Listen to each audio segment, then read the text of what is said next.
Hey, didn't we played Deathmars in round 1 or 2 the last time as well? I think so. Yeah, but he has a different teammate this time. Okay. Wait, what is that logo on my base? Wait, Have a logo on your base? what is that red thing around my base? What is the red thing around your nexus? I had it during the timer, but now I don't have it anymore. Wait, that's a bug? I don't know. What the hell is that? I have your stream open on my second monitor, and I see you have it there, but I don't have it on my Right? screen. What But the I hell did is it? have it during the timer, so I don't know. Okay. That's weird. That's incredibly weird. Okay.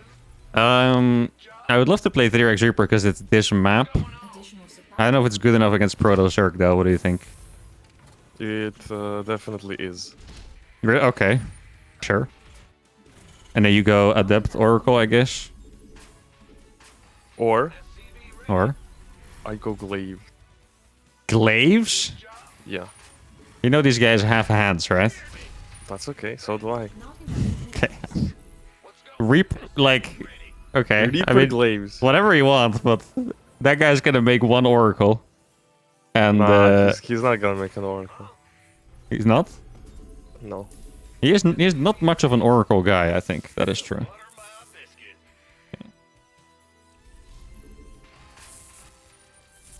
No wall. Oh, this is perfect glaive game. I don't think there is some space for glaives in 2v2, but I don't know if this is the space. Not enough minerals. Did I kill the probe for you? Yeah. Okay.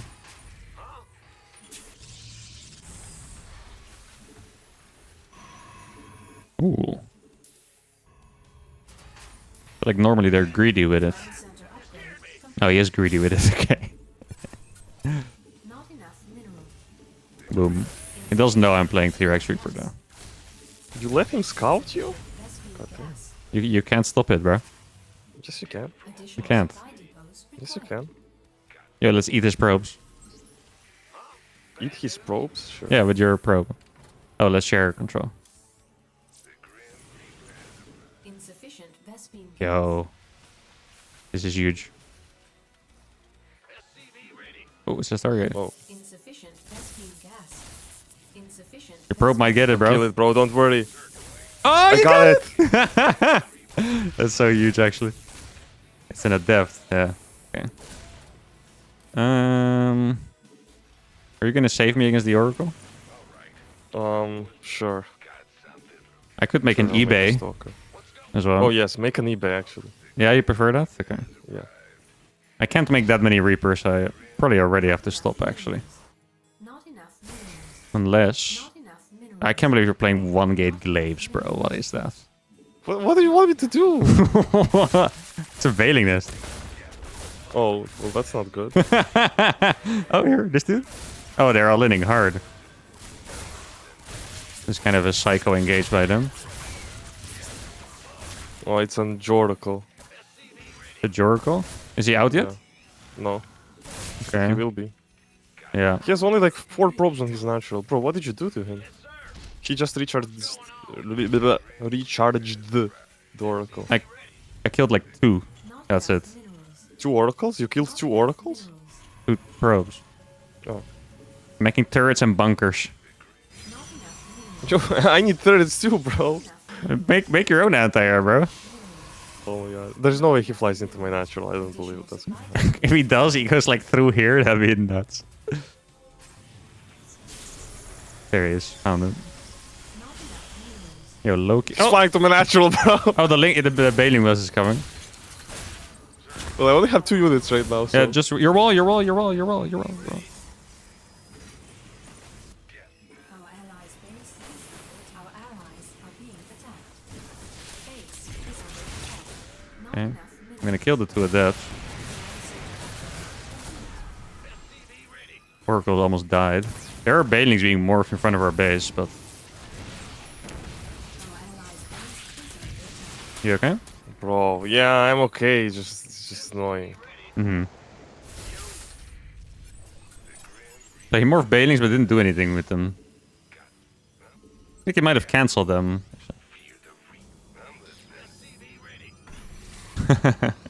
think he knows I'm playing Glaives. Hey, you know what would have been nice against this? Blink? An anti-air unit, like one, you know? That would have been beautiful. I have 3 stalkers. Send them, bro. I need to protect my mineral lines. I built a turret there. You built the turret behind my mineral line. What the fuck? I think if I build it in, it's gonna cancel. Yeah, I'll do it. Oh god, Oh, you're bro. cooked. Our allies are being It's okay. He doesn't have hands. Not a lot of them, at least. Probably has 2 if I had to guess. add-on complete. Not enough You don't know that. insufficient Vespine gas. Yeah, Loki, we kill this base, and then we macro out of it. Complete. Who goes Banelings, man? He wanted to kill us, I think. I don't know what Mr. Protoss is doing. Very sus. I do have a +1 attack on these Reapers. He has 4 stalkers. Maybe I can snipe his Nexus. No! What oh, goobers. There's links at your base, bro. Great. I sniped this 3rd. You're a natural? Additional. Our allies are being additional supply lines required. Okay. Our allies are being attacked. Our allies Coming. is under attack. Probably gonna go across if I had to guess, right? Yeah, Stalker man is going Blink. across with Blink. Yeah. Okay. Our He didn't Oh, take I'm dead. You're dead? not I mean, yeah, I let 2 run by Zen, so I took a lot of damage. I'm YOLOing right now. He's making a Phoenix for my prison. I'm YOLOing on mini Zerg. is under attack. Just Blink. Okay.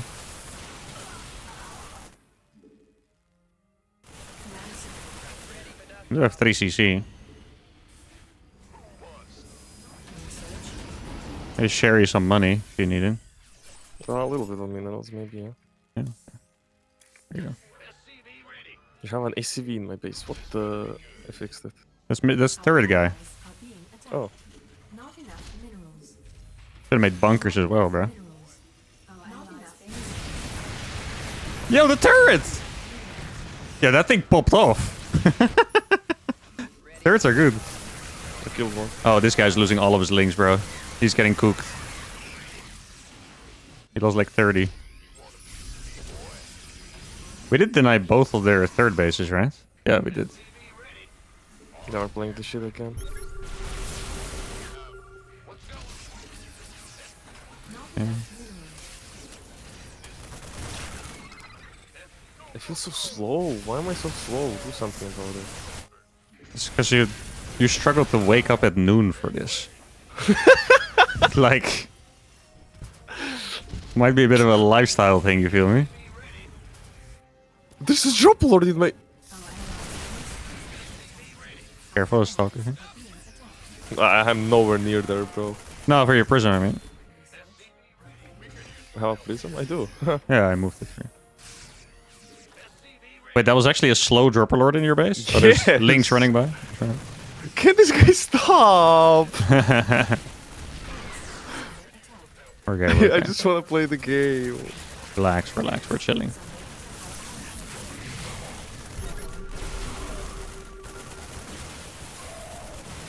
Killed a lot of stalkers, actually. Nice. Yeah, we're do chilling, it. we're chilling. Trust the process. I hope those are warping in DT, so they're at depths, okay. Make a sensor tower out here. He has a force field there. Oh my god, man. A lot of Banelings he has, huh? Mineral field. Okay, I'm just gonna brick it. Break it, bro. Double factory brick. Oh, he has like 0 workers on his 3rd Zerg. Like, not even close to 16. Nice, nice. Yeah, our eco's actually better than theirs, no? I guess so. I have 70 workers. Not enough minerals. Mining out a little bit, I guess. Stalker guy doesn't even have a forge, I think. Yeah. Yeah, he doesn't have upgrades. Depleted.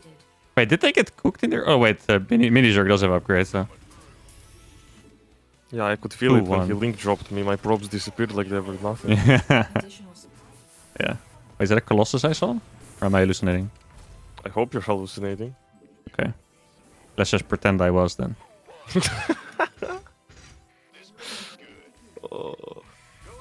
Did I make... Oh, I got... Yeah. Okay, nice. I wanna kill... I'm killing these orcs. Oh my god, he's sending another round. I don't have a warp in right now. I need Okay. to protect this pylon. Our allies. Oh, you're laughing, but it worked. it looks so dumb. Yeah, I'm about to have 2-2 though. Hey, wait, I just remembered that one of their races has the Ultralisk, and One of their that would mean the end of me. Our allies are not. That would mean the end of us. What do you mean the end of you? You can make Stalkers or something, I don't know. Bro, he has a lot of Colossus, that was not an hallucination. Well, it might still be a hallucination, you know? Well, I'm pretty sure I scanned them actually, but... Our allies' base is Okay. I have enough But tanks. why am I fighting Zergling Man with Stalkers? Why not? I'm gonna go for the Psycho I'm play. low-key losing to Zergling Man, so... I'm sniping one of his Colossus with my 8 Adept run by. With your 8 You're Adept welcome, bro. Runba. Thank you. I'm gonna drop Zergling, man. Zergling Man's killing me as we speak, so you better do it soon. Nah, you're chilling, you're chilling. Here, I'll send some dudes. And then I'll drop Zergling, man.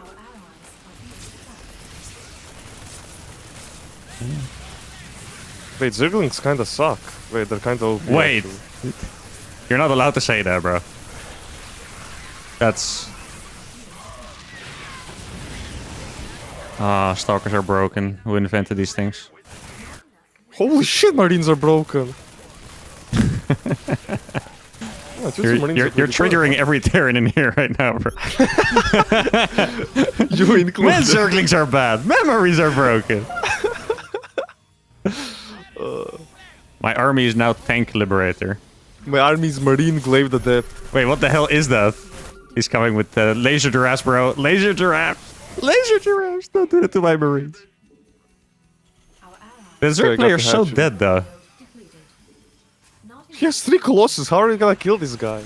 Bro, I have 10 siege tanks and 6 liberators. Why aren't you killing them with that stuff?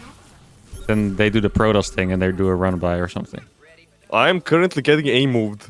Here, take my tanks and my stuff, bro. But you didn't I kill never- the Rocks Goblin! Are you I was serious? I was You freaking brick.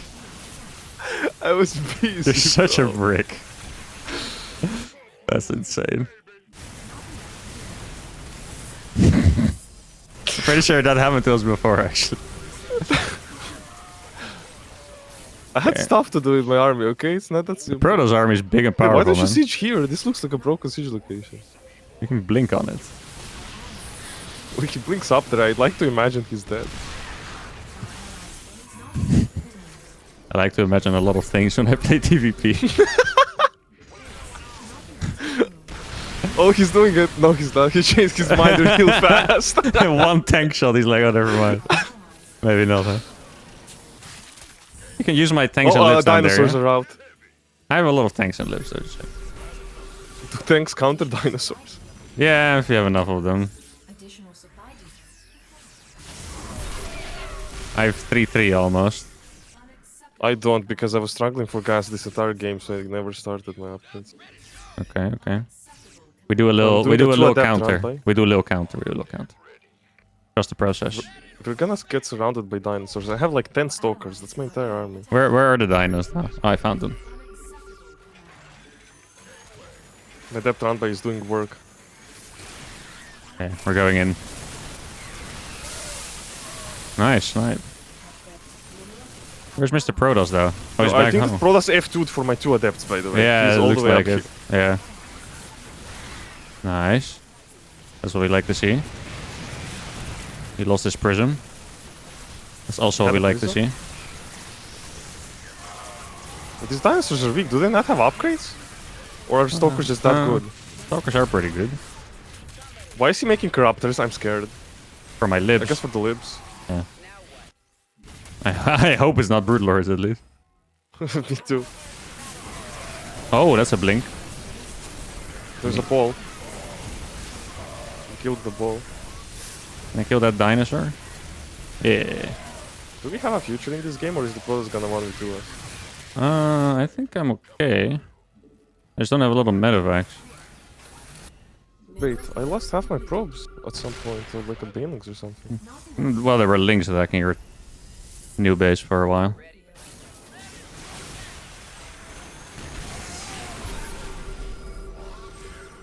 Our allies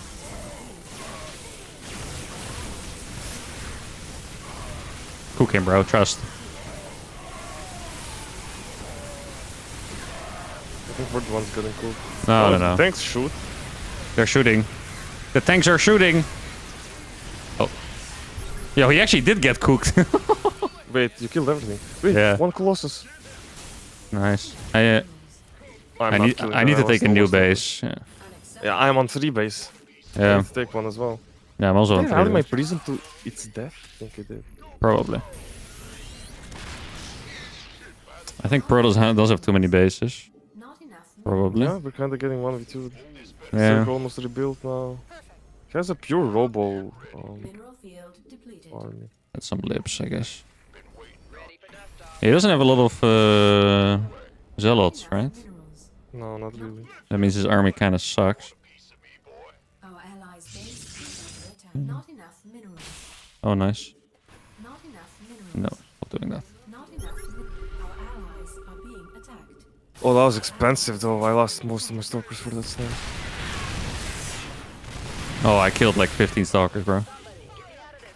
Not enough mineral field depleted. Yo, this guy is freaking crazy, actually. I have 3 stalkers. That's my entire army right now. Okay. Just letting you know so you know what to expect. Yeah, appreciate it.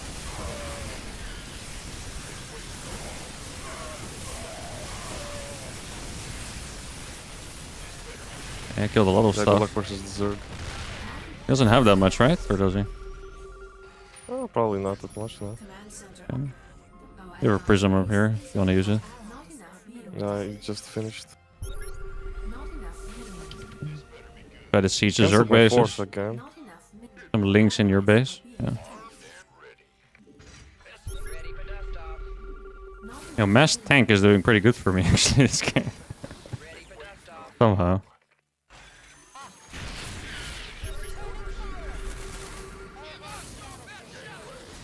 Mr. Protoss is getting a little powerful. I think I saw a Viper, but I hope I'm hallucinating for both of our sakes.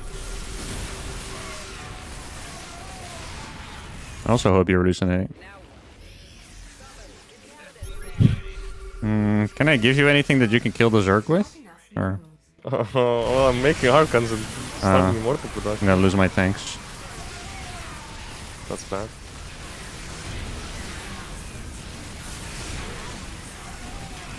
Not the worst fight ever. I was Not almost at all. there. I'm gonna kill a Zerg base now. Okay.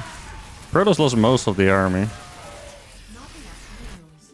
What do I have? Not enough minerals. Not I enough. do still have a planetary up here. Not enough. Our base is under attack. Okay. Quite the first game of the tournament, huh? Looks like Zerg's coming back for me. Not enough. Oh no, I left the base on 1 HP. Not enough Hmm. minerals. Our allies are being attacked. I might get cooked by the full Zerg army.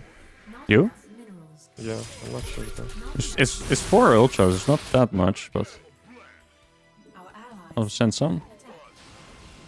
Our allies' base is under attack. That's so many Zerglings, holy. Zerglings are pretty good.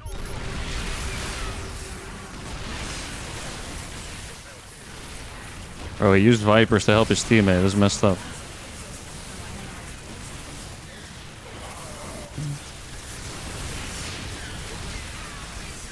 Pretty decent fight actually. Yeah. I'm also doing okay here, but I'm playing against Protoss Viper. Our allies are I have 20 workers left. Can you make like High Templar or something at least? Yeah. Without Storm. our allies Well, just build Storm as well. Can you send me more? Yeah. Just, I think we needed those a while ago. I already sent you more than that, right? Okay, yeah, you did, you did. I can't deal with Viper Protoss up here.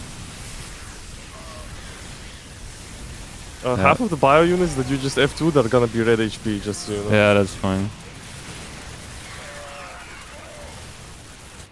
My sound is messed up. Yeah, I mean, I can't do anything against Protoss anymore. Literally, the Vipers own me.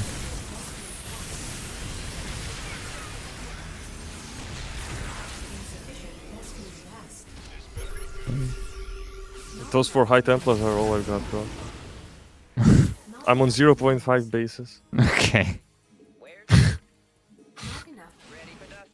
Not enough minerals. I don't think Glaives was it. Ay. This guy has a lot of stuff, I guess. Huh?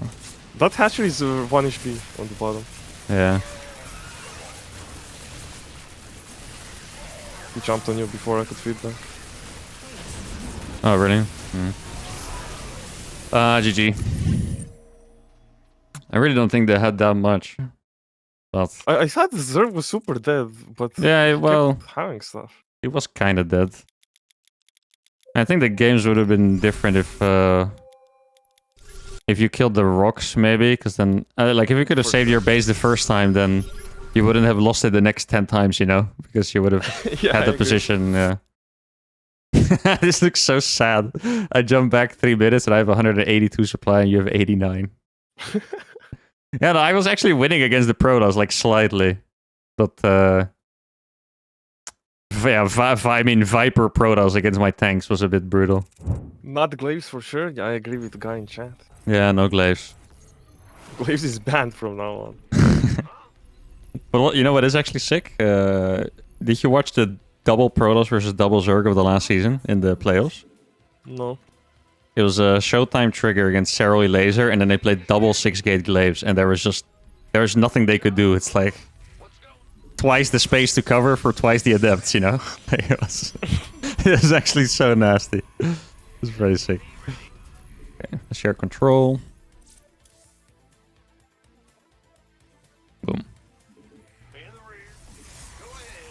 Oh, you want to build gateway there? Additional Yeah. supply Yeah. depots required. Then I'll hide my barracks, so they're left wondering whether I'm playing CC first. Beyond style. What if you play triple CC before barracks? That's actually the worst build you can do, you know? Because you can't make the orbitals, so it's literally just bad. It doesn't even give you more money, like it's just bad. What? I've tried it, it's actually just bad. There's nothing good about it. What if you do CC barracks CC gas? Yeah, that's a more reasonable version.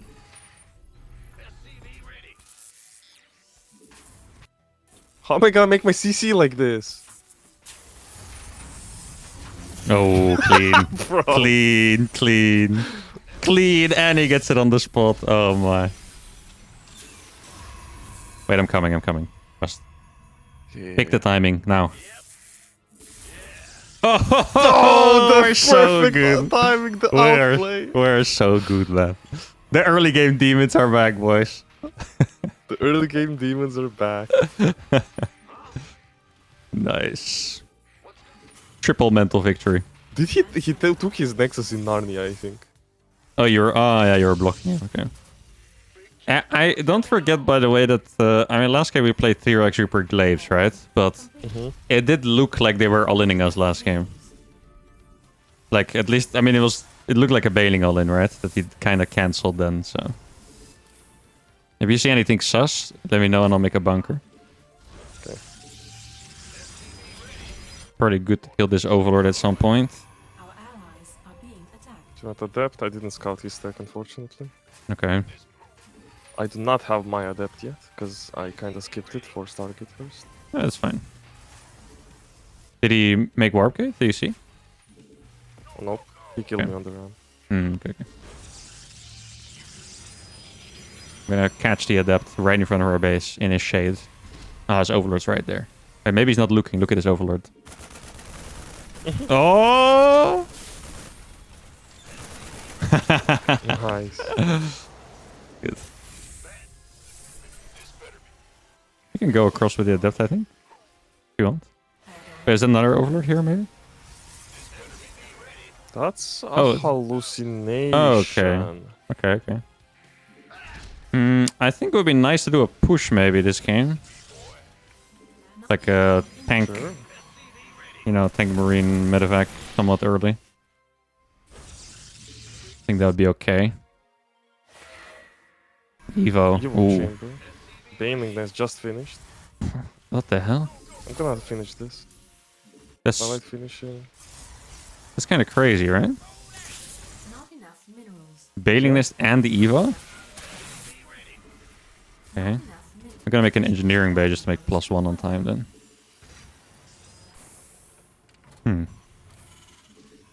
Third hatch is forward. You know, I think we just need to choose the right push timing because often, I think in this matchup, a lot of time we're just too scared, right? So I think we just Enough energy. pick a nice timing to attack. Like, maybe when I have combat shield or stim or whatever, Additional and then we give it a try. I think I have enough units that you can just keep going out with your Oracle, I think.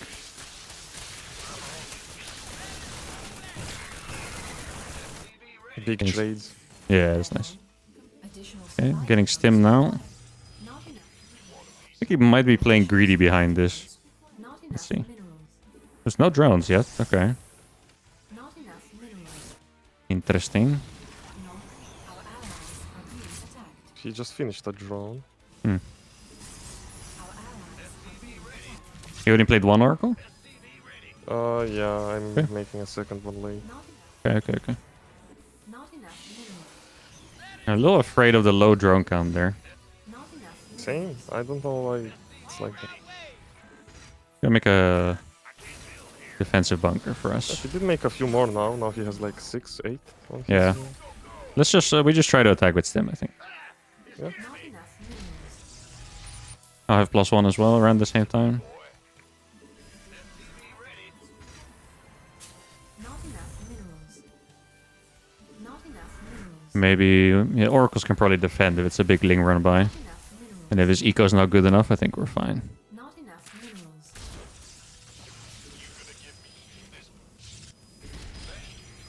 Not enough minerals. Okay. Not Say we move out. Make sure to scout with the Oracles a little bit.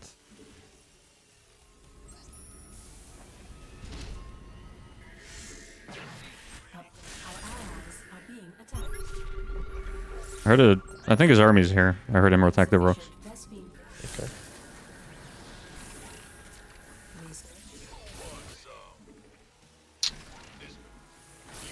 He's gonna use the shade to pop my next shade.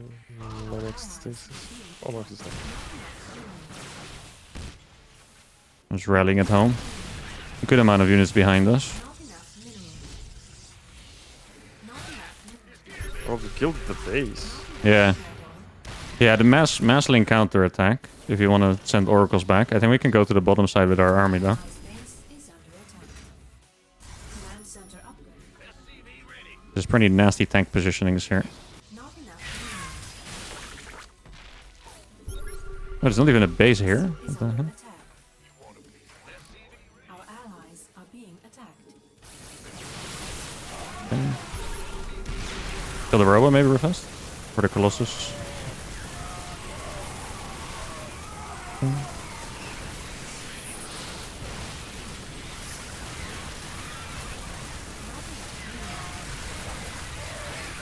Nice fight. Zerg could have the base on the left, by the way. Oh, I kinda don't feel like he does, but I'll check with my oracles. Okay. This one tank on the high ground. Did it pop off? Or- Kinda, yeah. nice. Sufficient. Our allies are being attacked. Not enough minerals. Make some turrets for you. Not enough minerals. Oh, he does have the base here. Here. Not enough. Not enough. Protoss coming across. We can actually jump on this, I think. Go forward with stalkers. Yeah, look. Yeah.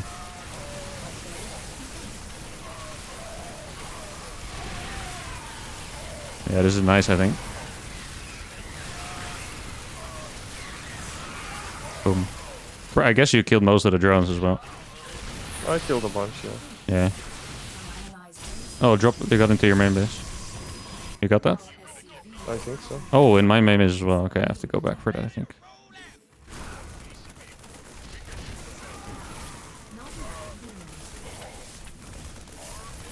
I do not have it, because my oracles were in on me. I killed the third catch. Nice, nice. I don't know where the prism went. Same. Could be in the corner. Maybe... Well, Our allies are being maybe we could make one Phoenix or Void Ray or something. Yeah. not enough. Not enough. Minerals. Not enough. Doesn't have bailing speed yet. Mineral field depleted.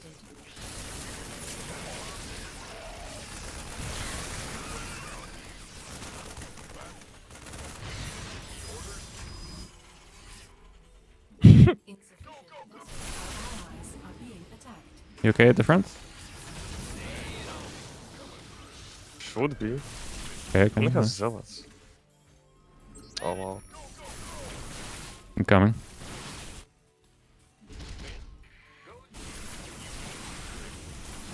Still a good fight though. Nice. Move out with some marines. I can make something happen. Sensor tower as well. But the Zerg feels dead to me, but I guess last game also, right? Yeah. Then he ended up having dinosaurs. Yeah, exactly. Oh, Protoss has a lot, man. That's so many zealots. Yeah, right? Ooh. Yeah, he really does have a lot. Oh, he's making some damage though. Yeah.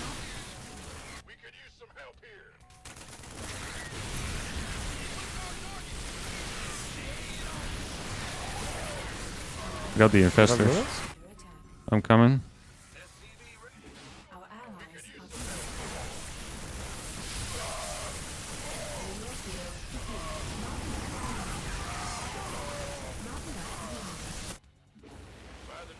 Our allies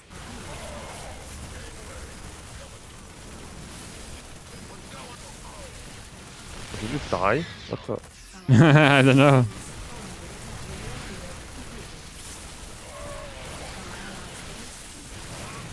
not enough. Looking like it. Our allies are being ready for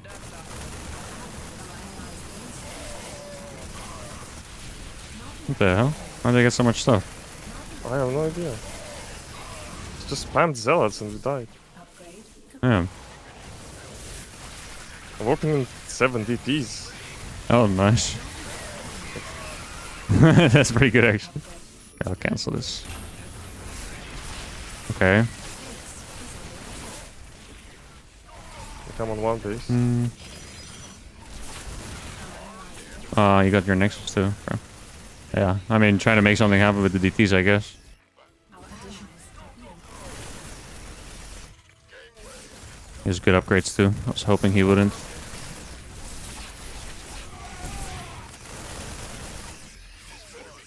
Sadly, I can't kill the Protoss with just this.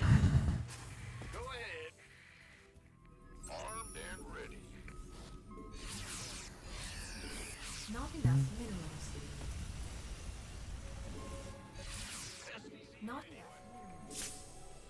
Not enough minerals.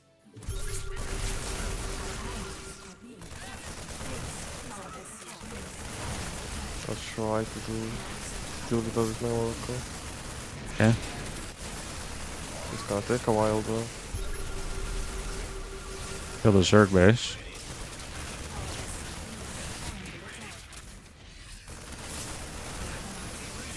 I killed Protoss's newest base. Nice. Killed another Zerg base. Are being attacked. Yeah, you killed the Protoss base, you said? Like one that was building that was almost Oh, done. nice, nice, nice. really good. Not enough minerals. Maybe I get this hatch? I think I will. Base. Yeah. Oh, I'm barely gonna lose my PF, I think. I got the hatch. He did lose all of his Zerglings for it, to be fair. But...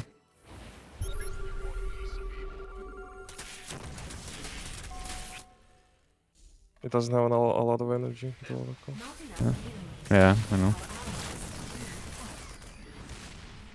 Not enough minerals. Not enough. Okay. Base is under Protoss doesn't have splash yet, right? I don't think so, no. No, okay. I think, like, I have 3-3 almost. I think I might just have to send it and pray. not enough minerals. Yeah, I think that's just I what don't we're know gonna where to send it though. do. Yeah, I mean, yeah, if he has Bailings as well, then 3-3 is 40 seconds away still, sadly.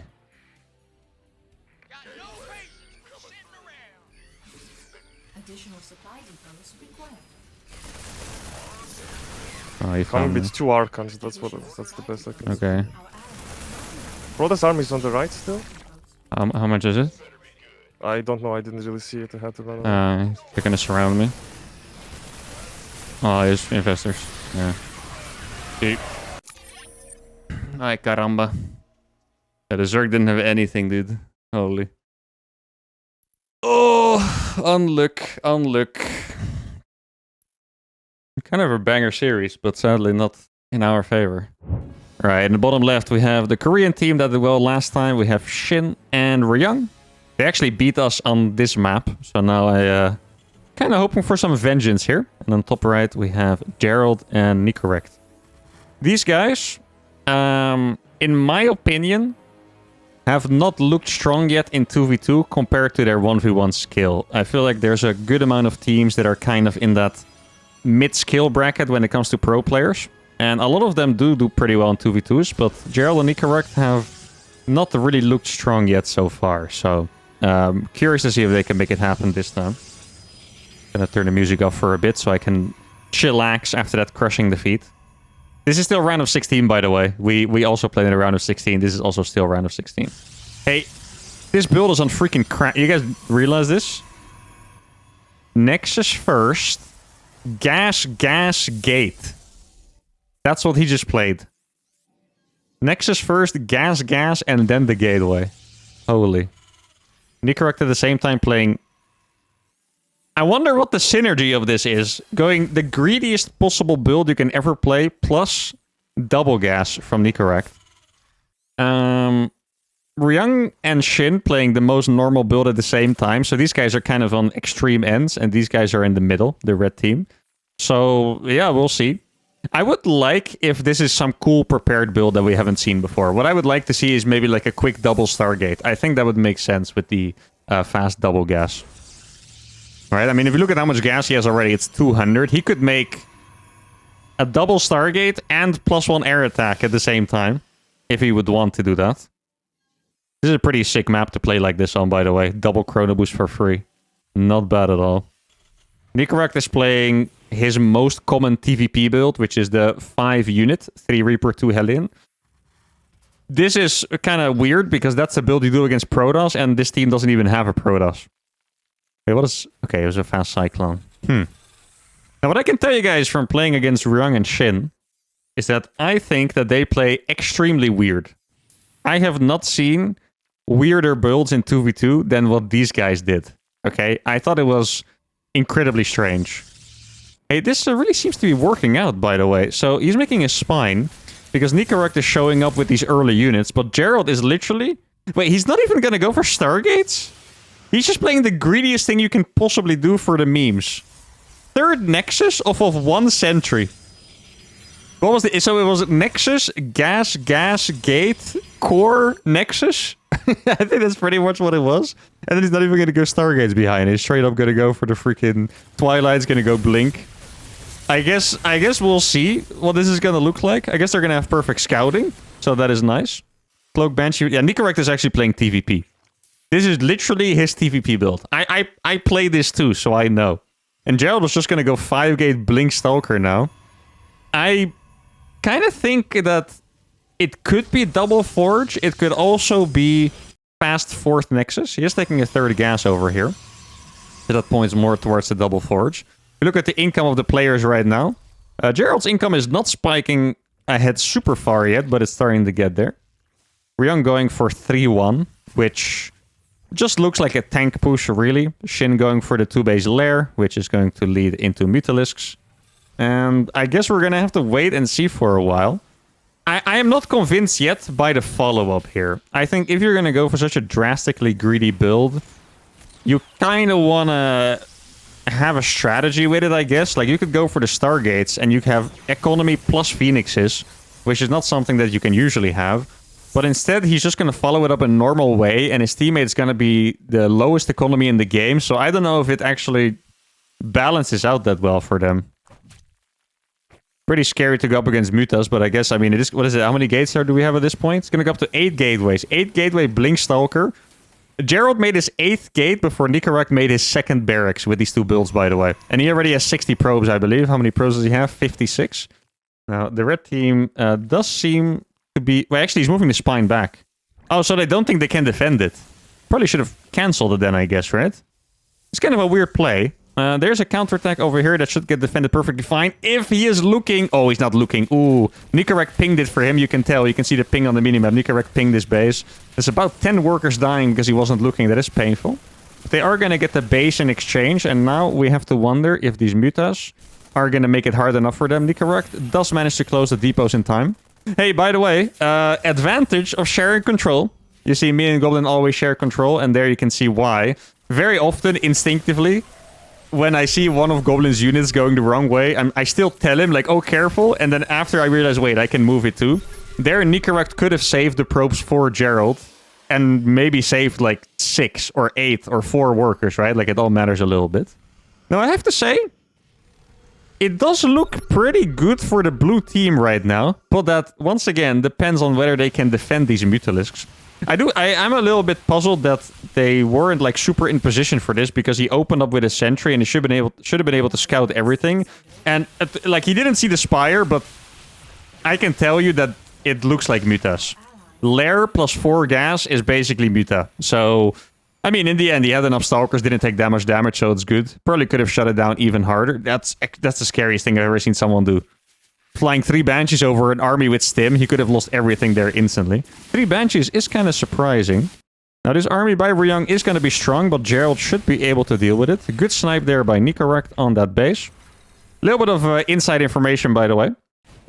A lot of players have started playing custom games for 2v2 recently. And I know that Nicorach and Gerald have been practicing in the customs as well. So hopefully that means that they're going to be a little bit more shape, a little bit more similar to their 1v1 skill. These Banshees are popping the frick off, by the way. So freaking nice. How many kills do they have? That's a scan, and it's not even the best scan ever. One might barely escape. Wouldn't have mattered because of this. Templar Archives coming down from Gerald. 3rd base not yet down from Nicorach. It was actually the 4th base by Gerald that we saw here at that gold. Look at the income again. Gerald is absolutely flying right now. 12 mutas on the map. You do have to like it for Team Blue.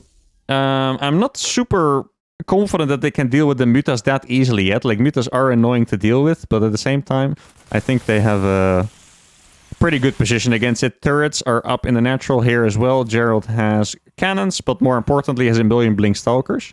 I think the moment he gets Storm out, they're going to feel very comfortable. If they don't manage to get Storm before a push, it can always be a little scary. Nicorach doesn't have that many tanks yet, I believe. 2 tanks only. Not going to be that many. I mean, the upgrades are going to be in favor of Ryung, as you can see. I don't know how long that's going to last for. Not very long, apparently. Ryung having not a mech transition, but a 2nd factory on the way. So far, it's a pretty even game, I would say. Like, in terms of what things have gone wrong for each team and gone right for each team, I would say it's pretty even. And that is good for the blue team because they were greedier, right? And it's interesting to see that overall, it feels like it's good for Team Blue, despite going for those extreme openers where Nicorach didn't really have anything. Obviously, those 2 Banshees, very pivotal there. I think they killed maybe 12 workers or so. Quite a lot. Oh, now he's not sieged. This is actually a Nicorach classic. For some reason, in the 2v2 circuit, we have seen him not siege his tanks a lot of times. There we have Storm nearby, so it doesn't matter. I mean, this army can't be stopped. right? He's going to have to target fire. Is the Storm going to be out? No Storms yet. Okay, Storm on the Mutas instead of the Marines.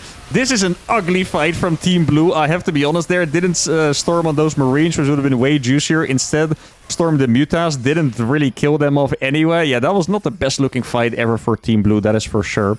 Also, on maps like this, you have disgusting siege positions that you can just take and chill. They didn't actually... Oh, that blink! Oh my goodness, what did I just see? That's an absolutely insane blink. There's going to be so many Stalkers dying. He does have charge souls, but they weren't close. Yeah, Team Blue definitely messing it up a little bit here. Nicorect is ahead in upgrades compared to Ryung, so that is quite important. As long as they have enough Stormers, they're going to be able to stay alive. But definitely need to do a little bit better in the future fights from this point on. Economy still looking pretty good for Team Blue, but army count going to be a little scary, especially with Ryung going to be able to pump those double factory tanks out. He's not doing it right now. Actually, this tank is going to be stuck. I've been here. this is so freaking annoying building positioning. Gerald seems to be kind of very bravely going forward. He's playing this like a 1v1 PvT where you just get to throw all your units out all the time. Once again, loses a Templar without storming. Zergling's killing a lot of workers. Yeah, the Koreans are kind of owning them a little bit here. Gerald embodies wasted potential in this game. A little bit, I'll be honest. Yeah, a little bit. Sounds kind of brutal to say, but for sure. Templars could have been used way better as well. Every Terran and Zerg knows when you play against Templars it's scary, but so far they haven't seemed that scary. Nice snipe on that medevac. Mutas are going to be annoying, but the timing of the Mutas has slightly passed, and I say slightly because they're going to keep being annoying, but it's kind of beyond the point where the Mutas could randomly win the game, right? Before that, they always can. You know, they fly into a base, snipe the turret, they own you. Now, it's not likely that the Mutas are going to end the game. Does manage to snipe +2. It was armor, not attack, so that is slight relief there for Nicorect. Now, the Templars are not in position to stop this push. Army by Ryung is pretty massive. It's not that good against Gerald's army, though, but if Gerald has been fighting like he has so far, that's not necessarily going to be that bad for him.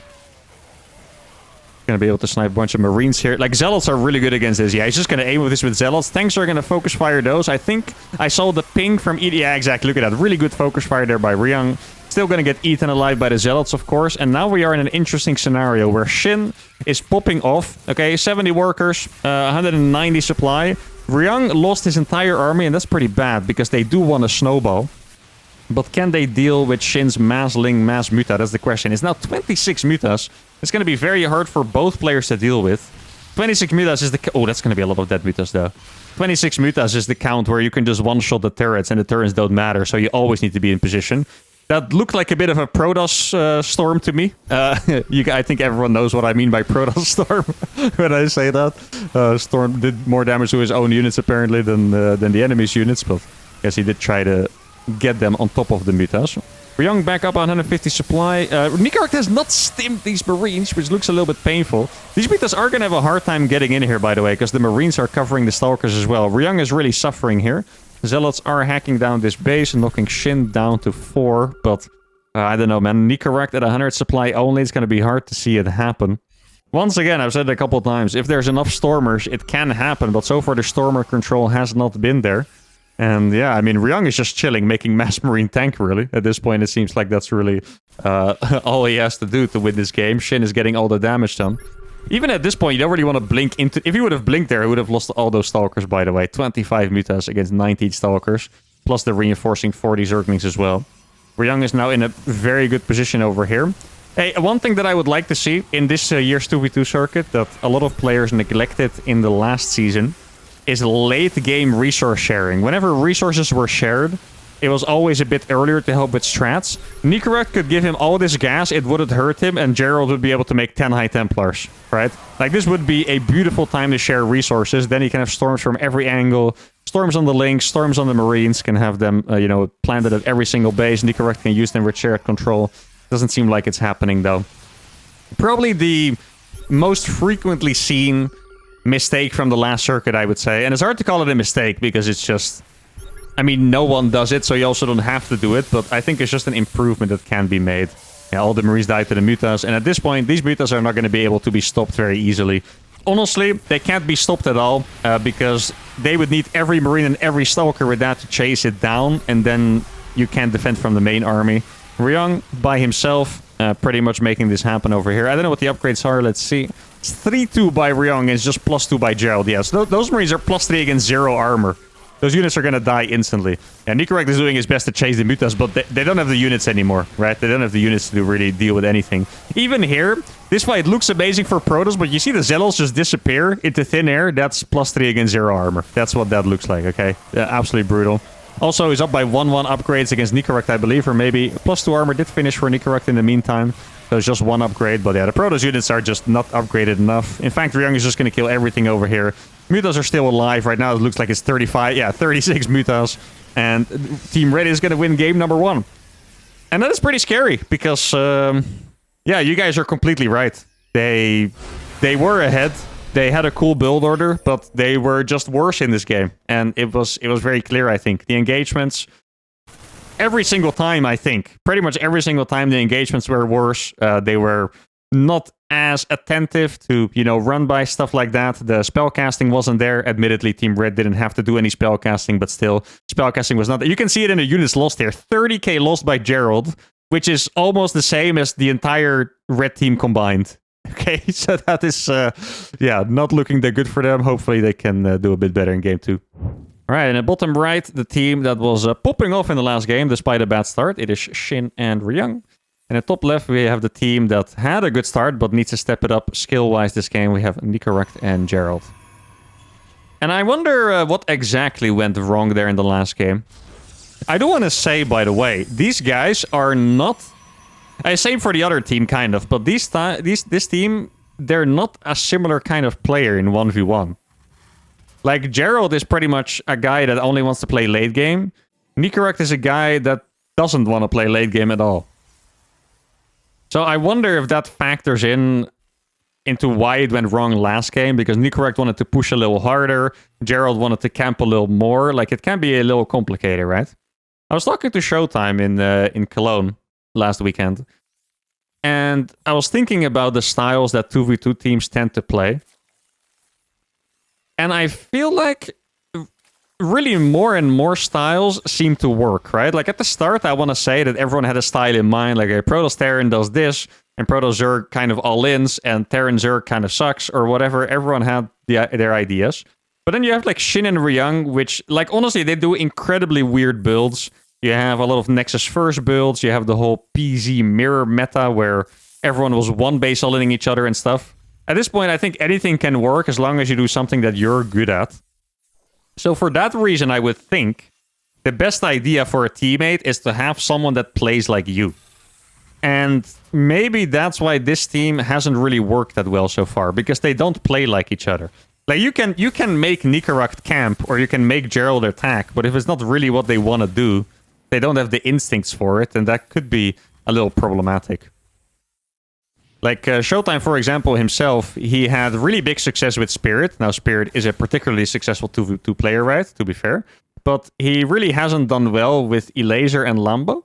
And it's not like those guys are all-inners, but they are more of the timing attacks, and Showtime is more of the campy macro, right? So I really, you know, maybe people should look for that a little more, just to have a teammate that plays like them. Like, it sounds weird to say, but I told Showtime that it would be pretty cool to see him play with Serral. I mean, Serral's actually a freaking beast in 2v2 as well, but besides that, he plays like him, you know? So I think that could be a very cool team matchup here. And Nicorect went for the same build. Oh no, it's a different build actually. Okay, never mind. He just went for the 2 Reapers real fast. That is going to be a Cyclone almost finishing though. He is going to lose those Reapers, I think. He's going to lose at least one of the Reapers to that Cyclone, I want to say. If Ryung is fast enough. Looks like he's going to catch that one. Yeah, exactly. One Reaper is going to die. No damage done. Another Adept is going to fall as well. Looks like Ryung is going to go for that one. Seems like a really good start again for Team Red. Now, I was thinking, if you play against Shin Ryung, you can probably play triple Command Center, Oracle, and you should always be ahead in theory. Now, I do say that as they're going for a Link Stalker all in. Oh, that bunker's barely not ready, and the Oracle's out of... Does he have an Oracle? No, he just recalled his one Adept. Oh, no, they're dead. Oh, not like this, guys. Oh, man. I was gonna say, you can probably just play 3cc Oracle against them. Make a couple Hellions and the Oracle, you can survive Link Floods. And besides that, Shin always plays 2 base lair, so you're gonna be economically ahead. Instead, they play Blink, Gerald had no units. He had one adept. Correct had a bunker that didn't finish, and they just died. Wow. This is brutal, man. After watching the start of the last game, probably, I would say they had a 70% chance or so of going up 1-0, and now they're about to just die 2-0. Like, this is not nice for them. And the worst thing is that since he doesn't have a Stargate, he can't really make units that are good against this. Nicoruk lets him in, so he gets the tank sniped as well. And the Gerald-Nicoruk struggles continue in 2v2. And Shane and Ryang's strengths continue in 2v2 as well. Last time they signed up for the second time together. The first time didn't look strong. The second time they made the semifinals, so maybe they can do it again today. Okay, so we're going to be hopping into the last round of 16 match, which is Spirit Max against Wayne and Kakdela. He always has weird names. That's Milky Cow, which once again, that's also a weird name, but that's his actual name. It's already 1-0 for Spirit and Max. These guys, whenever they play, they're the tournament favorites, of course. And I don't know what I'm expecting from this one. I was talking earlier that I don't think these guys are that good against Terran Zerg. I think this is their weakness, actually. But, I mean, they're still Spirit and Max Packs. Best team of the last season. Regular season and the playoffs, right? So, I think in the groups they got first and second. So, not a perfect score, because there were 2 group stages. Spirit finished below Shameless in Group B. So, almost perfect in the group stage. Almost perfect in the regular season, and they won the playoffs in the end. So 100% the best team of the last season. Are they going to be that again this season? I think not. I don't know why. It's just something is telling me that they're going to be dethroned this season. We'll see. It's a lot more players are going to get into it as well. Mentioned earlier, a lot of players are starting to play custom games and stuff now for 2v2. And Spirit and Max Packs, even though they are very good, they are also quite robotic. They play a very similar playstyle. Me and Goblin have already managed to crack the code once, right? In the last monthly of the previous season, me and Goblin beat them with 3 times proxy gating into macro game pretty much. It worked every time. So their builds have weaknesses, that is for sure. And yeah, with all these good players playing, you have to imagine that more players are going to be able to take them down. And I think this season they're going to be dethroned. I think this season there's going to be a new best team. Who it's going to be, I don't know. It's just a feeling I have. Maybe it's going to be me and you. Start playing 2v2, guys. Trust. We're gonna surpass them. All right, let's see if we have anything interesting build-wise so far. Doesn't look like it. Fast Cyclone for Milky. I remember that last season it was a warm-up cup. Didn't have points on the line, just money as a warm-up cup for the grand finale. Milky Cow and Wayne, this team, beat Showtime and Spirit. So not Max Packs and Spirit, but Showtime and Spirit, who were also an extremely good team. And they kind of crushed them, if I remember correctly. It was like 3-1, I believe. And it was in the macro games, they were just way stronger. And what I remember them doing is that Milky would open up with the Cyclone, and Wayne would just make a lot of drones, and then he would just be too rich, basically. That's kind of just what happened. Now, this map is not as big. I would imagine that Team Red vetoed the big maps. Now here we have the first real harassment of the game, Reaper plus Adept. Cyclone's going to be really good against this, for sure. That Adept is not going to get anything done if it shades. This base is also not going to die. Big benefit of having a Zerg on this map, by the way. Zergs, in general, are by far the best gold base race. I want to say both in 1v1 and 2v2. Difference would be if the gold base is easy accessible. There used to be the one on Dynasty. You guys remember the map where the gold base was basically... It was attackable from here, but it was very hard to get there. So if you took it, it would be hard to defend the drones. But this gold base is perfectly fine. You have to be wary of high ground attacks. But with a Cyclone, you would be kind of crazy to send out units being Team Red here. So yeah, good to have a Zerg on this map. Pushes here are pretty brutal, though. Like, just imagine. Siege tank. It's not a nice position to have, okay? So you gotta have to keep that in mind. Really good Cyclone positioning there. I was worried he would lose drones there for a second to that Oracle, but... And no, 40,000 is not the first place prize. That would be freaking insane. That would mean that the tournament had like a 200k prize pool or whatever. No, it's a total prize pool of the entire circuit. Grand finale is looking to be 30k pretty much. And then we have the monthlies, which are going to combine for 6.5. And then we're going to have potentially a ladder race tournament that I'm thinking about, by the way. And the bonus cups as well. Now we have Mech from... Okay. We missed game 1, so we didn't see what they did. But Mech is interesting.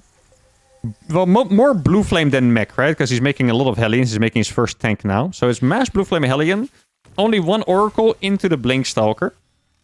Mech usually... Oh, that's going to be painful. Oracle, or Cyclone needs to be in position there. Exactly. It's really nice to have Creep there. He's going to go for a Surround. There's no Blue Flame yet, by the way. Let's see if he micros well. Oh, that's very bad. Ooh, that is painful for Team Red. Losing the Hellions before Blue Flame, that's really going to stop the snowball effect. And this is kind of what I'm talking about.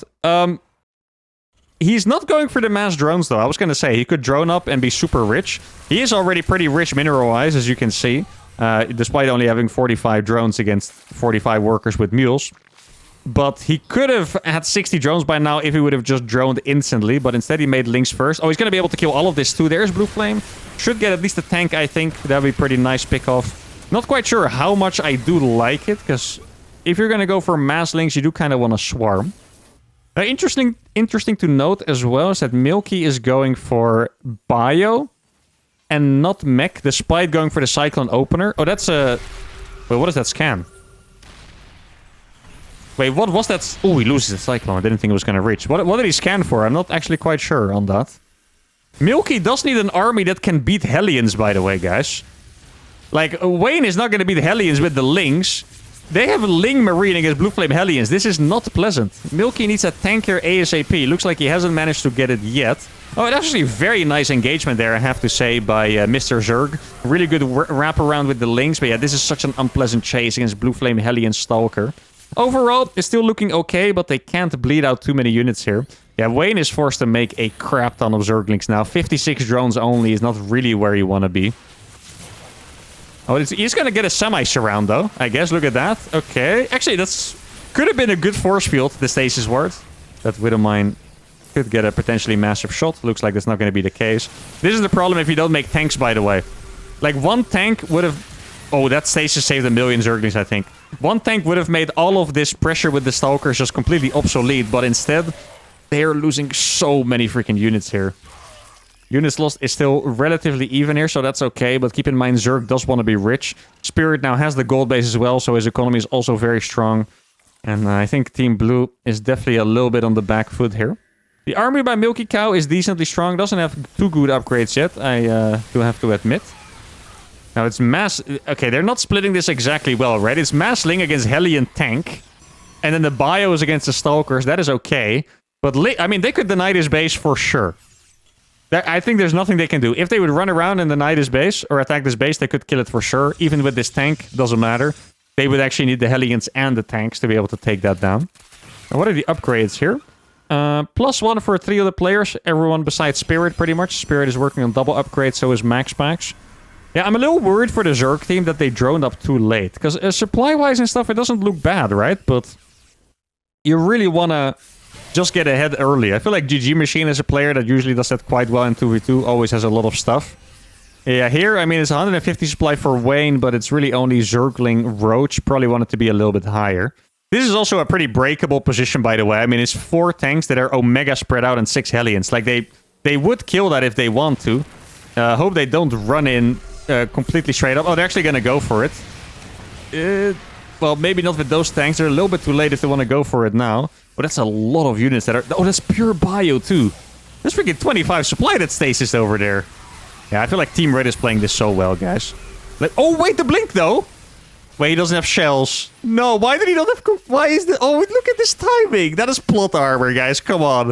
What is the timing of that concussive shells right there? That's... Oh, wait, he's going to go for the drop. Yeah, they can go for it if they send it. There's no Stalkers to be found. There's... No? They could have tried that. Okay, they're going to be able to pick up a couple tanks here. That's a good distraction, actually. Stalkers are probably going to come back for this if I had to guess. Not yet. It's going to lose a full medevac to a turret there. Doesn't actually get the unload as well. Now he's going to try to drop on top of here. They're not very synced up here. This attack is looking decent here, but one Warpin should be able to clean it up. And at the end of that, they are not looking super healthy supply-wise. Colossi on the way from Max Packs. That is an interesting choice. I think it's been pretty popular in 2v2 overall. At the same time, in 1v1, Storm is way more popular, so sometimes you can expect that. Let's see, 5 tanks at a time for Spirit. Dude, if the drop just went through the main base earlier or something like that, I feel like it would have been so annoying for them to deal with, but instead it arrived so late, he kind of derped a little bit with it earlier. I mean, it's a really good distraction, right, to be fair? Now he's doing another drop over here. Spirit is... Don't lose another one, please. He's already preparing for it quite well. Looks like he's going to go straight for the main base over here. This drop stayed annoying for quite a while, too. So that is nice. This army by MaxPax is very small, by the way. Oh, he's going to get absolutely owned here. Look at this. Those Colossi are going to die to the Zerglings. It's not something you see very often, but those Colossi are going to die to the Zerglings. Drop tries to enter the main base, but MaxPax helping out with some Stalkers. But that is a lot of units lost there by MaxPax. You know what this game looks like to me with the Stasis Wards? If you play against MaxPax enough, the Stasis Wards make you go insane, okay? They always get you. In this game, it seemed like he didn't even... They stopped trying to dodge them. They stopped trying to dodge the Stasis Wards because they're like, yeah, we're gonna get caught anyway, so we might as well just try to jump on top. This is not the fight. No. Oh, that hurt to see. I don't think he realized that it was this many tanks behind there. It's very painful. Zealots in the main base of Milky also wrecking havoc. Does have a nice little drop in here, but it's just not really going to compare to the damage being done on the other side. Every single Roach has died. Milky is just never managing to clean this up. He's going to lose so many freaking workers here. And it looks like Team Red has done it. And very similar to the game we saw 2 games ago between Ryang Shin and Gerald Nicorakt. It feels like Team Blue was in a decent spot. I'm not going to say they were in a fantastic spot because they weren't. They were in a decent spot, but Team Red just played better. They were kiting them non-stop. Horribly annoying to play against. It even looked annoying for me. And I wasn't playing, but yeah, just outplayed. Better micro, better macro. Managed to make it happen. And even though, once again, still don't think they're that good against Terran Zerg. Here they looked mighty powerful. The Ultras would have been very nice as well, by the way, to come out. Because there's not really that much good against Ultra here. The Stalkers are decent. The Colossus are pretty terrible. Archons are okay-ish. I mean, Mech is okay against Ultras, but it's not that great. Especially with the inclusion of Vipers. But yeah, I guess we're never really going to find out. Ultras are going to finish when there's nothing left, really. I think there's a chance that they are going to clean up this army still, to be honest. Now, look at how many workers has he lost. He has 50 workers left, guys. And then pretty much 1 Warp Prism, by the way. 1 freaking Warp Prism did almost all of that. Oh, that's disgusting. The counter damage has been pretty decent, though. Like, you have to look at the supplies and see that Max Spirit is not, like, rich and maxed. So that means that the counterattacks did do some damage. This army is not enough. That blink was not good, but it was a good show of power to let them know that not even the Ultras are going to do something. GG is called, and Spirit Max advanced to the quarterfinals. In expected fashion, but there was definitely some potential there for the Terran Zerg team. Okay, in the bottom left, the favorites, we have Spirit and Max. In the top right, the challengers, Shameless and GG Machine. Now, these guys, I have praised them before. I think they are a really good team in 2v2. Both of these players made the playoffs, by the way, last season, so... Excuse me. Despite the hard competition, that is, that's very impressive. Are they going to beat Spirit Max? That is another question entirely. I think they've had a couple close attempts against them. That's a juice box. But, yeah, I don't know. Spirit and Max kind of seem like they're experts in this matchup in particular, I would say. Like, kind of the opposite of me and Goblin. I think me and Goblin are good against Terran Zerg, and then we're terrible against Protoss Zerg. And we're both good against Protoss Terran, I think. But, yeah, for some reason, Spirit Pax just has this matchup figured out. Now, I am kind of curious about the choice of this map, really. Because like we saw, the gold base is nice for Zerg. But if you play against people that are so good at camping, which Spirit and Max are, and so good at pushing... You would imagine that you might want a map with less pushable bases, if that makes sense. Now we have Marine first for Spirit. I think that's usually what he does against non-Terran teams. Against Terran, I would imagine he likes the Reaper, otherwise this is going to be a little bit annoying. Max gets the inside base, Spirit gets the very outside base. One thing you could do as well, by the way, is go for the gold first, but that's a little more risky. I think if you go for the gold first... you really need your teammate to be good at defending the opponent's adept. Otherwise, you're going to get cooked by that, and that's obviously very unpleasant. Now, do we expect to see mech again from Spirit Packs? I would guess against Protoss, no. Because mech is terrible against Protoss, right? So I think we're probably going to see Bio from him. Shameless does have a very strong track record of playing Skytoss. But that was really more in the playoffs of the tournament than the main part, I want to say. We're going to see. I mean, there's no Stargate yet, so it's looking like a Twilight Council right here. 1, 2, 3. Exactly, right there, just like I said. Twilight Council from Shameless. 3cc Stargate from Spirit Packs. This is pretty much the build that they always play.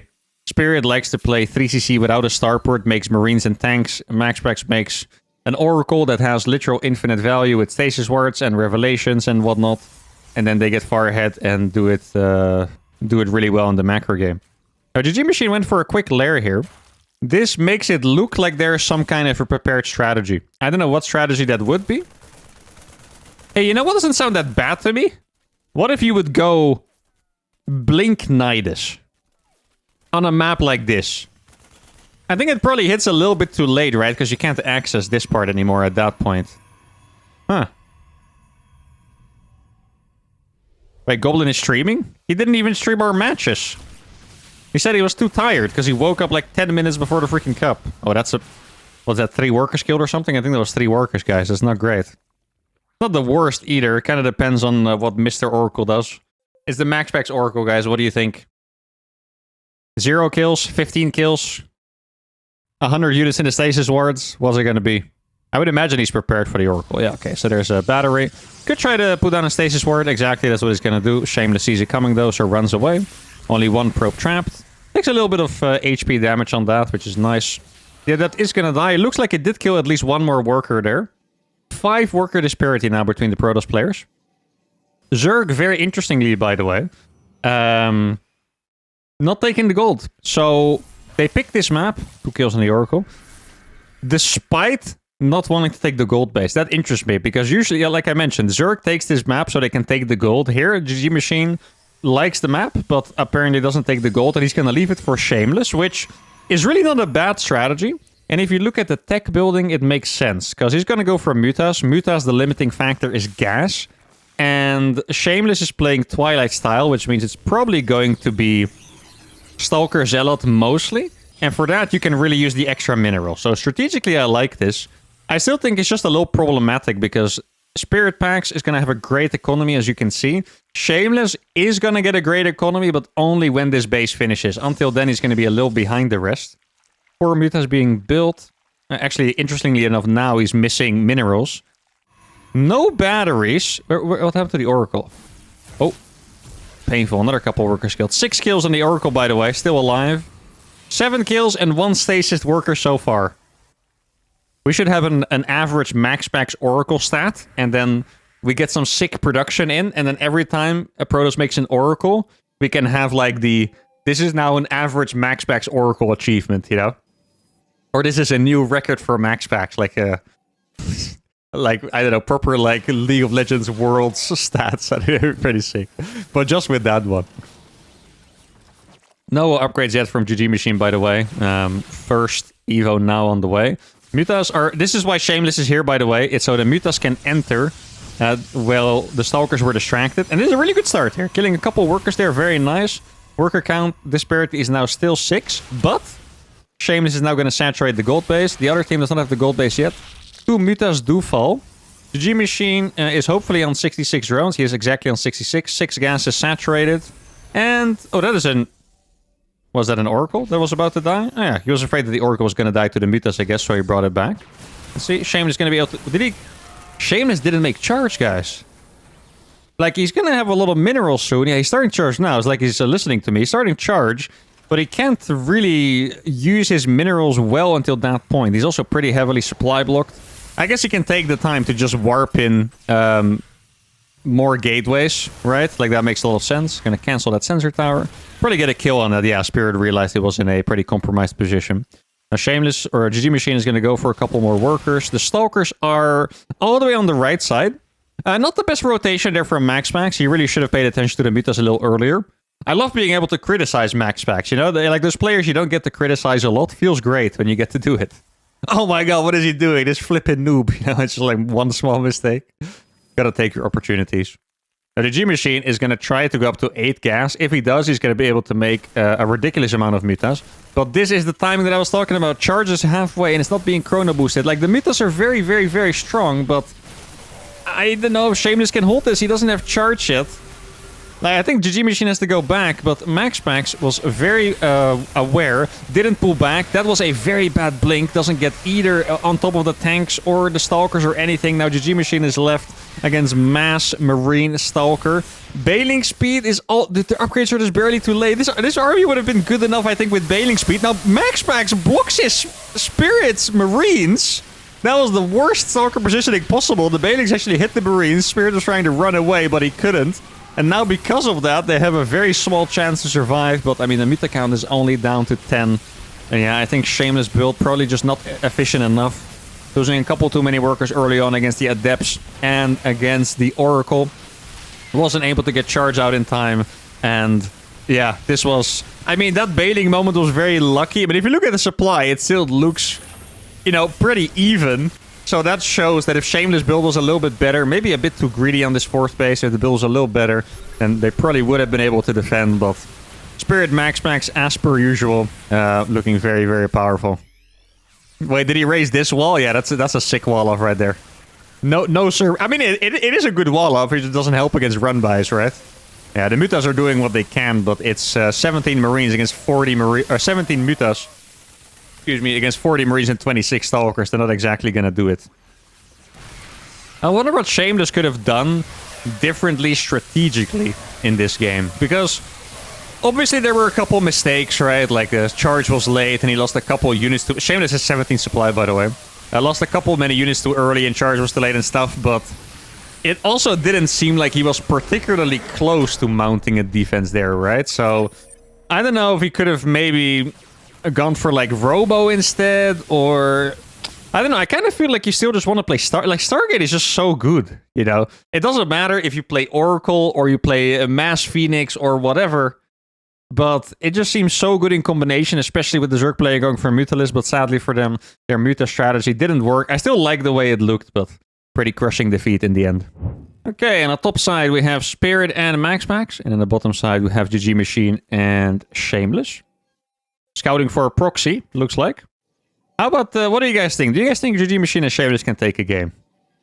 I have absolutely no basis for this, but I think they're going to take this one.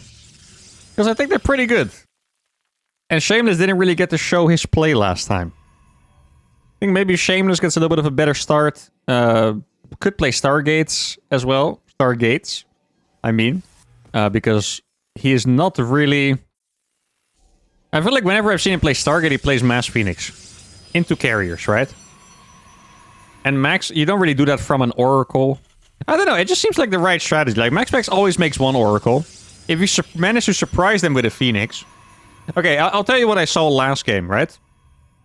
I think it was Max Max scouted that the Cyber was making a Warp Gate, okay? Some pro info here. If you go for a Stargate build, you usually skip Warp Gate for a little bit these days. And it seemed like that was their only intel... Oh, it's going to be a 2-gate, by the way. That was their only intel to know that it wasn't going to be a Stargate from Shameless. But you could totally make Warp Gate and then make Stargate a little bit later, and you're still going to have a Phoenix for the Oracle. Then it has to recall. And then, you know, you probably have 2 or 3 Phoenixes already. You can't catch up anymore. That seems like a pretty good spot. Then you can even not go for Phoenixes, just make 5 to kill workers. And I feel like a pretty good idea. But anyway, here we're going to see something completely different. This looks to be a 2-gate opening with perhaps a Link Flood. Spirit's going for the exact same build again. Marine first. Max Max going for the exact same build again. I think the Marine first is essential, by the way. If you go for a Reaper, it takes a lot longer to build. It's kind of harder to make Marines against the defense, so... Okay. I think he pinged that the Queen wasn't building instantly, I think. But that doesn't really seem to mean anything. Then Spirit pinged him to scout again. Oh, he was making... I think... Was it a Twilight? I didn't actually see. I think it was probably a Twilight, right? Oh. That is an annoying cancel. Yeah, he's gonna have to... That was a really good ping by Spirit, I think. I think Spirit told him, go scout, because you have time. And then he went back in, and then Shameless had to wait all the way until these two workers finishing. And now he is still gonna try to make the tech building, I think. Because otherwise it's gonna be a gateway instead. Okay. Stalker Link Flood. This is the primary all-in that Protoss Zergs use to destroy Protoss Terran. And it's very simply because Terran doesn't have a lot of units early on. Protoss plays Stargate, so Link Stalker just counters it. Now, this is a build that Spirit Max Packs have been particularly good against, but I acknowledge that it's difficult to beat in this matchup for sure. Now, they're going to see instantly that there's no drones, and they're probably going to make another bunker, if I had to guess. Could be... Oh, it's going to be a depot at the front for the wall off first. Okay. It's a good amount of... It's a little bit disjointed, like the attack is not quite there yet. I think Spirit told him to check for a natural. That's what he's going to do now. Max Pax told him that there's no workers, or Spirit told him, whatever. He's going to lose the Adept, but they obviously know absolutely everything at this point. Now look at the stats here, right? Oh no, the Stalkers! No, the wrong way! Ooh, speed just finished in time. That's good. It's only one tank. Spirit has 2 units, okay? It's 30 Links and 6 Stalkers against a couple units. He's going to get the surround of the Marines, guys. Look at that. That's a really good jump by GG Machine. But I think that the... Okay, the Stalkers are just in time. You have to target fire the Marines a little bit faster. Okay, so the Marines are going to fall. Spirit could have definitely gotten a couple more of those in the bunker, but didn't manage to. Yeah, once again, the attack was a little bit disjointed. They could totally go for the tank. Actually, not anymore, because it's repaired now. And there is a Void Ray. I did like the jump up by GG Machine, but I think the sync up was a little bit too late. He tried to micro out away the Void Ray, didn't actually make it happen. Now there are 2 tanks out and a Void Ray already. They're not going to be able to kill anything here. And they're dead. Wish I could make it more exciting, but if they break this, I would be very impressed. I'll give them point... Actually, that would be cheating. I can't do that. I was going to say, I'll give them half a point if they still manage to break this. They have a lot of stuff. They're going to get on top of the siege tanks. GG Machine should indeed be focus firing that one. This tank doesn't even die because he kind of failed to target it. And I think GG is going to be called within the next 5 seconds, most likely, because this looks like a pretty hopeless endeavor. There's even an Oracle just chilling on the other side. Yeah. You can repair a Void Ray. Yeah, you can. Spirit would be able to repair this one back up. But yeah, it's just a little bit disjointed, right? I think it might, like, if the 5-6 Stalkers were there, just saying, if the 5-6 Stalkers were there when GG Machine jumped on top of the Marines pre-Void Ray, I think we could be looking at a completely different gamer. Like, I actually mean it. Like, I know it looked like it was one-sided, but the Marines would have all died really fast. There would have been a couple Zerglings more alive. The tank would have died, and then the naturals just open. Spirit wouldn't be able to come down the ramp with the tank, so he would have had to siege it up here, but just a little bit disjointed, and that is going to be a very painful 2-0 loss. Now, admittedly, they did lose to the tournament favorites, the circuit favorites, but still... when you see an opportunity, you really wish that you would have made it happen. In the bottom right, we have the red team, Elaser and Skillis. Second place in the big monthly. On the top left, we have Ryung and Shin. Top 4 in the last monthly, so both very strong teams. Probably not quite on the level of Max Spec Spirit yet in the seeding list, but they are right behind at this point. But yeah. No, you know, I think there's 2 reasons why we didn't have 2v2 tournaments for a long time. First of all, is that people didn't really think of using a mod for tournaments, and most tournaments were officially ran, so you wouldn't really be able to do it through mods. It was just like ladder maps and stuff like that, you know? And I think that 2v2 is 3 times worse if you don't block feeding early on. So in my tournaments, feeding is delayed by about 1 minute 30. Doesn't sound like a big deal, but it actually is. Because if you don't do that, you can do feed Blink All-ins and feed Phoenix. And both strategies are overpowered as hell and really lame. Like, maybe if it was at least a fun way to play, to watch and play, then it wouldn't be so bad. But it's really lame. It's kind of like when Broodlord Infestor was OP. It's the worst thing ever because it's OP and it's horrible to watch and play, you know? So... no one ever used mods for it. And besides that, I think StarCraft suffered a little bit from, I guess, elitism in a way. Like, I mean, Brood War was very much like that, like super hardcore 1v1. Like StarCraft 2 suffered from it a little bit, like Brood War fans saying that the game is too easy and then it's for kids, blah, blah, blah. But it's also for 1v1. Like, a lot of people only cared about try-hard 1v1. And StarCraft 2 has suffered from that in multiple reasons. Like, you might also notice that compared to how big our esports have been, that our Twitch streamers are incredibly small, right? And it's because players always just kind of focused on esports and they barely ever streamed until recently, where it's kind of like a semi-necessity for pro players, you know? So it was all just focused around super try-hard, hardcore 1v1, and that didn't have any room for a mode that seemed a little more goofy, I guess. Now, this is a very interesting push that we have here, by the way. I was showing it to you guys, but I didn't talk about it. I mean, you guys could see. It is a reactor first from Ryung and a normal hedge first from Shin against a 2-gate, which is probably an expansion behind it, and a Baneling all-in. So Elaser is pretty much entirely all-in here. He has 12 drones. That is absolutely pathetic, right? But they are going to do a little damage. Now, I hope that they make sure... The Stalkers are so late, by the way. That's insane. Like, Elaser is doing this by himself, by the way. You guys realize this? Like, Skillus is nowhere to be seen. He's not even gonna kill that Overlord. I was gonna say, I hope they remember to cancel this CC. Could be very, very important. Yeah, the problem is that Ryung can't leave his base. Ryung can't leave his base to help. And then if Shin dies entirely, he's not gonna be able to win it by himself, right? Now, I'm actually surprised that Skillus' units were so late, and then the reinforcements are also quite late. I mean, Stalkers are so good. Like, as you can see, the Hellions don't deal damage here, guys. They don't deal damage at all. Now, Shin has managed to stabilize, and he's about to get link speed. Oh, actually finishes the command center there. That could be important later on, guys. Could be important. I'm not saying it will be for sure, but it could be. Now, this is a really hard composition to fight, because the Stalkers counter the Hellions, and the Hellions need to counter the Lings at the same time. As you can see, they're kind of chasing each other in this circle. Skill is doing a fantastic job target firing the Hellions, and it looks like Shin is going to die. And if Shin dies, even with the economy advantage of Ryung that he would have with this orbital, which is not even that big because there's a command center already, you can't win this 1v2. Hellion Marauder is not going to cut it simply. Now, this is probably barely enough links coming out that they can clean this up, I think. It's like 8 more links on the way. 1 Marauder is going to do some nice damage. Actually, a really cool target fire here. You target fire the Hellion, so the links from Elaser would be stronger. And I'm going to very carefully say that Team Blue is dead. The reason why I'm saying it so carefully is anyone that watched the monthly edition would know. Okay. Skillus and Elaser had some insane winning positions against Beyond and Solar, and they messed them both up. So I'm going to be incredibly careful here. Ryung still has a little supply. I think there's no way he can do it. He has barracks in the factory, guys. No starport, no second barracks.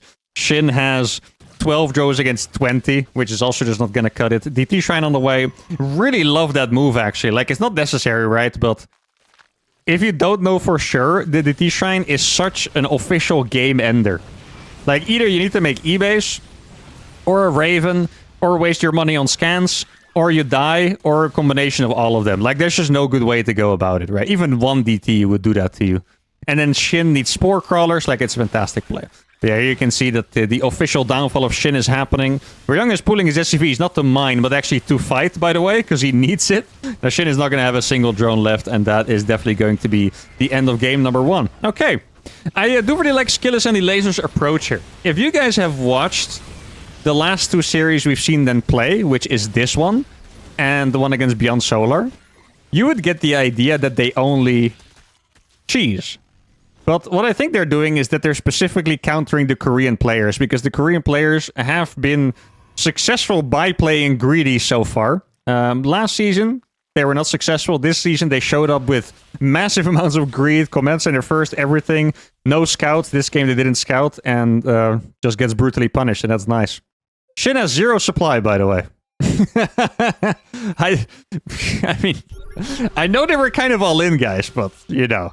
Yeah, I don't think this one is winnable anymore. Yeah, I respect it, though. They actually made sure to check, because sometimes you don't know. Maybe Laser had 9 drones or some crap. Like, you don't know, right? But yeah. Game number 1, very convincingly won by a cheese, and now I'm curious to see if they cheese and if they play greedy again in game number 2. The winners of game number 1 in the left side, Skillus and Elaser. And in the bottom right, we have Shin and Ryung, who are, after getting cheesed, also playing on a pretty cheesy map. So, we'll see. You know, it's actually a very interesting thing that I noticed when I played with Fjant. Okay, I played with Fjant in a warm-up cup. And that is that Protoss is always the race that scouts because probes are the most annoying. You can harass and regenerate, you can block bases, right? So Protoss is always the one that scouts. So if you notice that teams that don't have a Protoss, they tend to not scout with an SCV or with a drone. Because, I mean, you can't harass them and it costs money, so you'd rather not. But then if you don't, you get games like what happened last time. When I played with Fjant as Terran Zerg in the warm-up cup, the exact thing happened to us. We played against, I think, Lambo and Harston, and they watched us play our matches before, realized that we don't scout because they don't have a proxy, or don't have a Protoss, and then they just, like, proxy 3-gate link flooded us or something like that, and we died. Like, very identical to the last game. Like, we didn't... We survived a little longer, but it was one of those games where we were clearly dead, you know? And you can see, yeah, now he's actually going to SCV scout, so that's an adaptation. He doesn't like to do that, I can tell you. Now, what is it going to be? I didn't mind the reactor first, actually. I think it's pretty nice. Yeah, there we go. I like that. That's good. Reactor first. You could even play 3 racks, but factory was... or is probably more popular because you can get siege tanks out. Now, they're not getting cheesed again, so at least that is good news for them. I wonder what they would have done if they were getting cheesed. Probably just instant double bunker, but even then, like, look at the size of this. Look at the size of this entrance. Can he cover his own ramp and Shin's ramp? Like, if you build a 1 bunker here and 1 bunker here, it's just to split, and they die anyway. Like, I don't even know how you would defend the same build with this opening on this map. On another map, maybe. On this map, I feel like they could have done the same thing, even if it would have gotten scouted. Legit. I think they could have. This is a really good move, by the way. Look at this. Elaser just clicking the overlords on Shin's overlord so the stalkers can hunt him down. Now, you can't build bunkers on the entrance. Like, it's too far away. They would have 2 marines in it or 4 by the time the link flood happens and they die, you know? He would have to pull his SCVs all the way up here, and then the links can also just go and kill this SCV and the drones. Like, it's... I don't think it would work. I think you would have to bunker here and just kind of try to micro the marines and snipe some units, and then Shin tries to stabilize. It's legit. In my mind, it looks incredibly hard. He's going to go for an Oracle first. Not unexpected, but I also wouldn't have minded going for the double Overlord snipe with a Void Ray or something. Kind of a decent idea. Though, I guess there's chance for a Cyclone at the same time. So maybe the Oracle is better. Ryung is going for a 2-1 opener. I think he played that against us as well in the previous monthly. Not quite sure how much I like that build order, but... I mean, as long as you don't take too much damage and you have a decent follow-up push with Stim, every build kind of goes, I want to say. Though it's not really like you push together with Zerg, right? How many links is this? 23 links against 16. Oh, he lost all of his marines already! He pushed across with the marines and then the Zerglings would join, but he lost all of them, and now there's 1 Oracle out that's going to kill literally everything over here. Yeah, ouch. That's not great. The Oracle has enough energy, even without the recharge, to kill everything. Oh, this is not great for Team Blue here. Ooh, that was a really good catch. He does have that wall off as well. Oracle should really be following these links, to be honest, but that's okay. Might lose... Actually, no, it's perfectly fine. Good defense there by Elaser. I was worried he wouldn't have enough links, but there you go. Bailing Nest going down by Elaser. Could insinuate that he's going to go for a counter-attack. But, I mean, Skillis doesn't have anything to counter-attack with, so that would be very dangerous.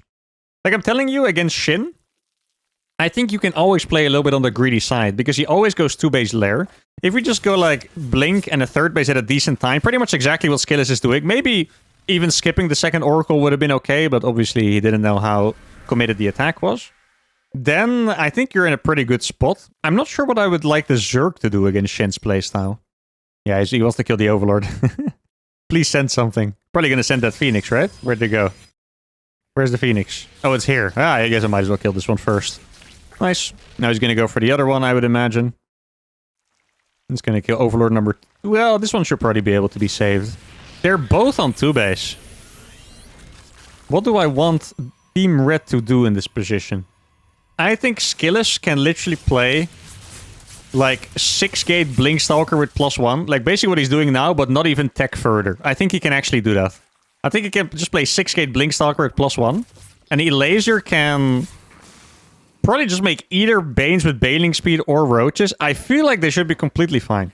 What Ryung is doing here, I can give a little bit of intel from a 1v1 POV. If you go 2 base, 3 racks before 3rd CC, if you do it against Zerg, if they play Roaches, you've already lost the match. You cannot do that against Roaches. They just have too many.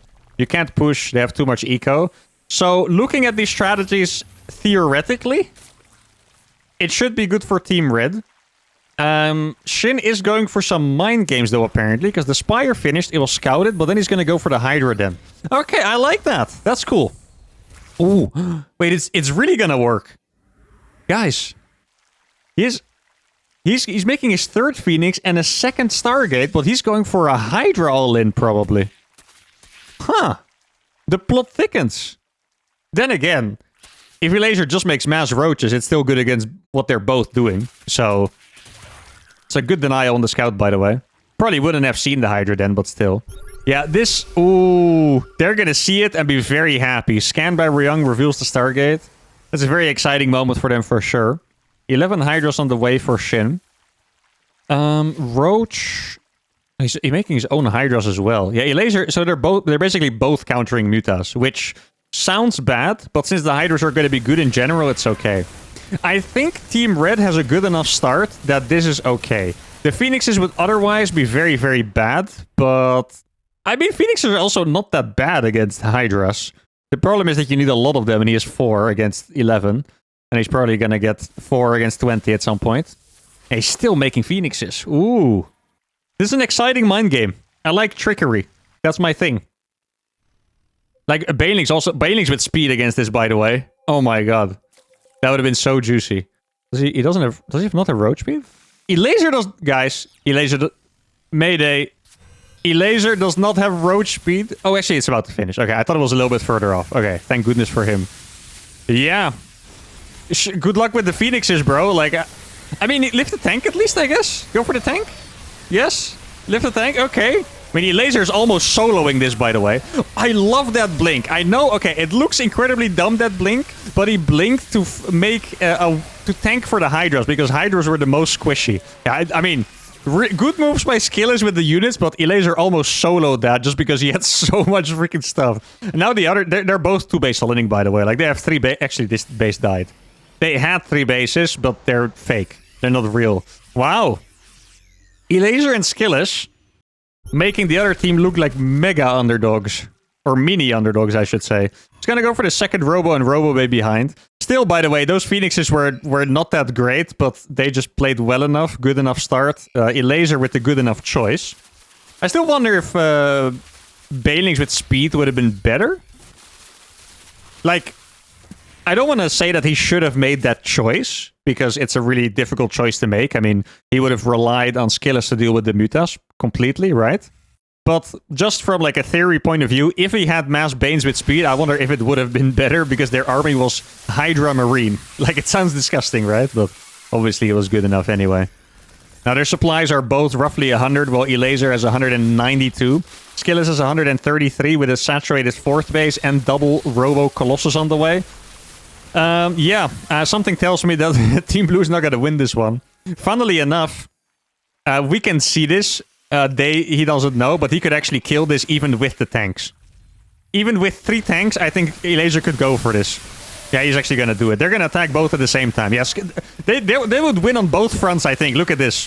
Skillers could A-move this as well at the same time, while Elaser is just casually A-moving 3 tanks over here. Wow. Absolutely crushing dominance. And the team that made the finals last time is going to make the finals again. And this... Well, actually, I do want to give a little bit of info here that's important before we get into the finals. I think Skillers and Elaser have made 2 or 3 finals before, and they lost them all. So, hopefully, this is not some kind of jinx where every time they get to the finals, they get too nervous. They are probably playing against Spirit and MaxMax, who are the best team of the circuit historically, but fantastic performance so far. Hope they can keep it up. Okay, semifinals number 2. We're still going to be able to catch the last game of the series here. Top right, the favorites, Spirit and MaxMax. And the bottom left, the underdogs, who I'm definitely cheering for, because I love underdogs, like I say every day, every hour, every minute of the cast. You have Mini Zerg and Deathmarsh.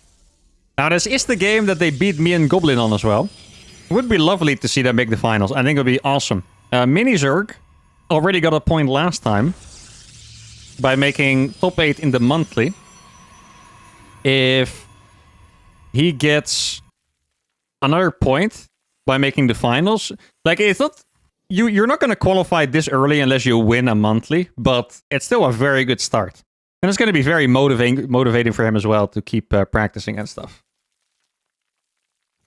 Looks like a normal opening so far from both teams. I'm curious how they managed to break them. Apparently they won a game with a cheese, but we did see Spirit and Max absolutely annihilate the cheese that... was it? GG Machine and Shameless did, so it makes me wonder how they broke them. Could have been the better execution on a similar build, of course.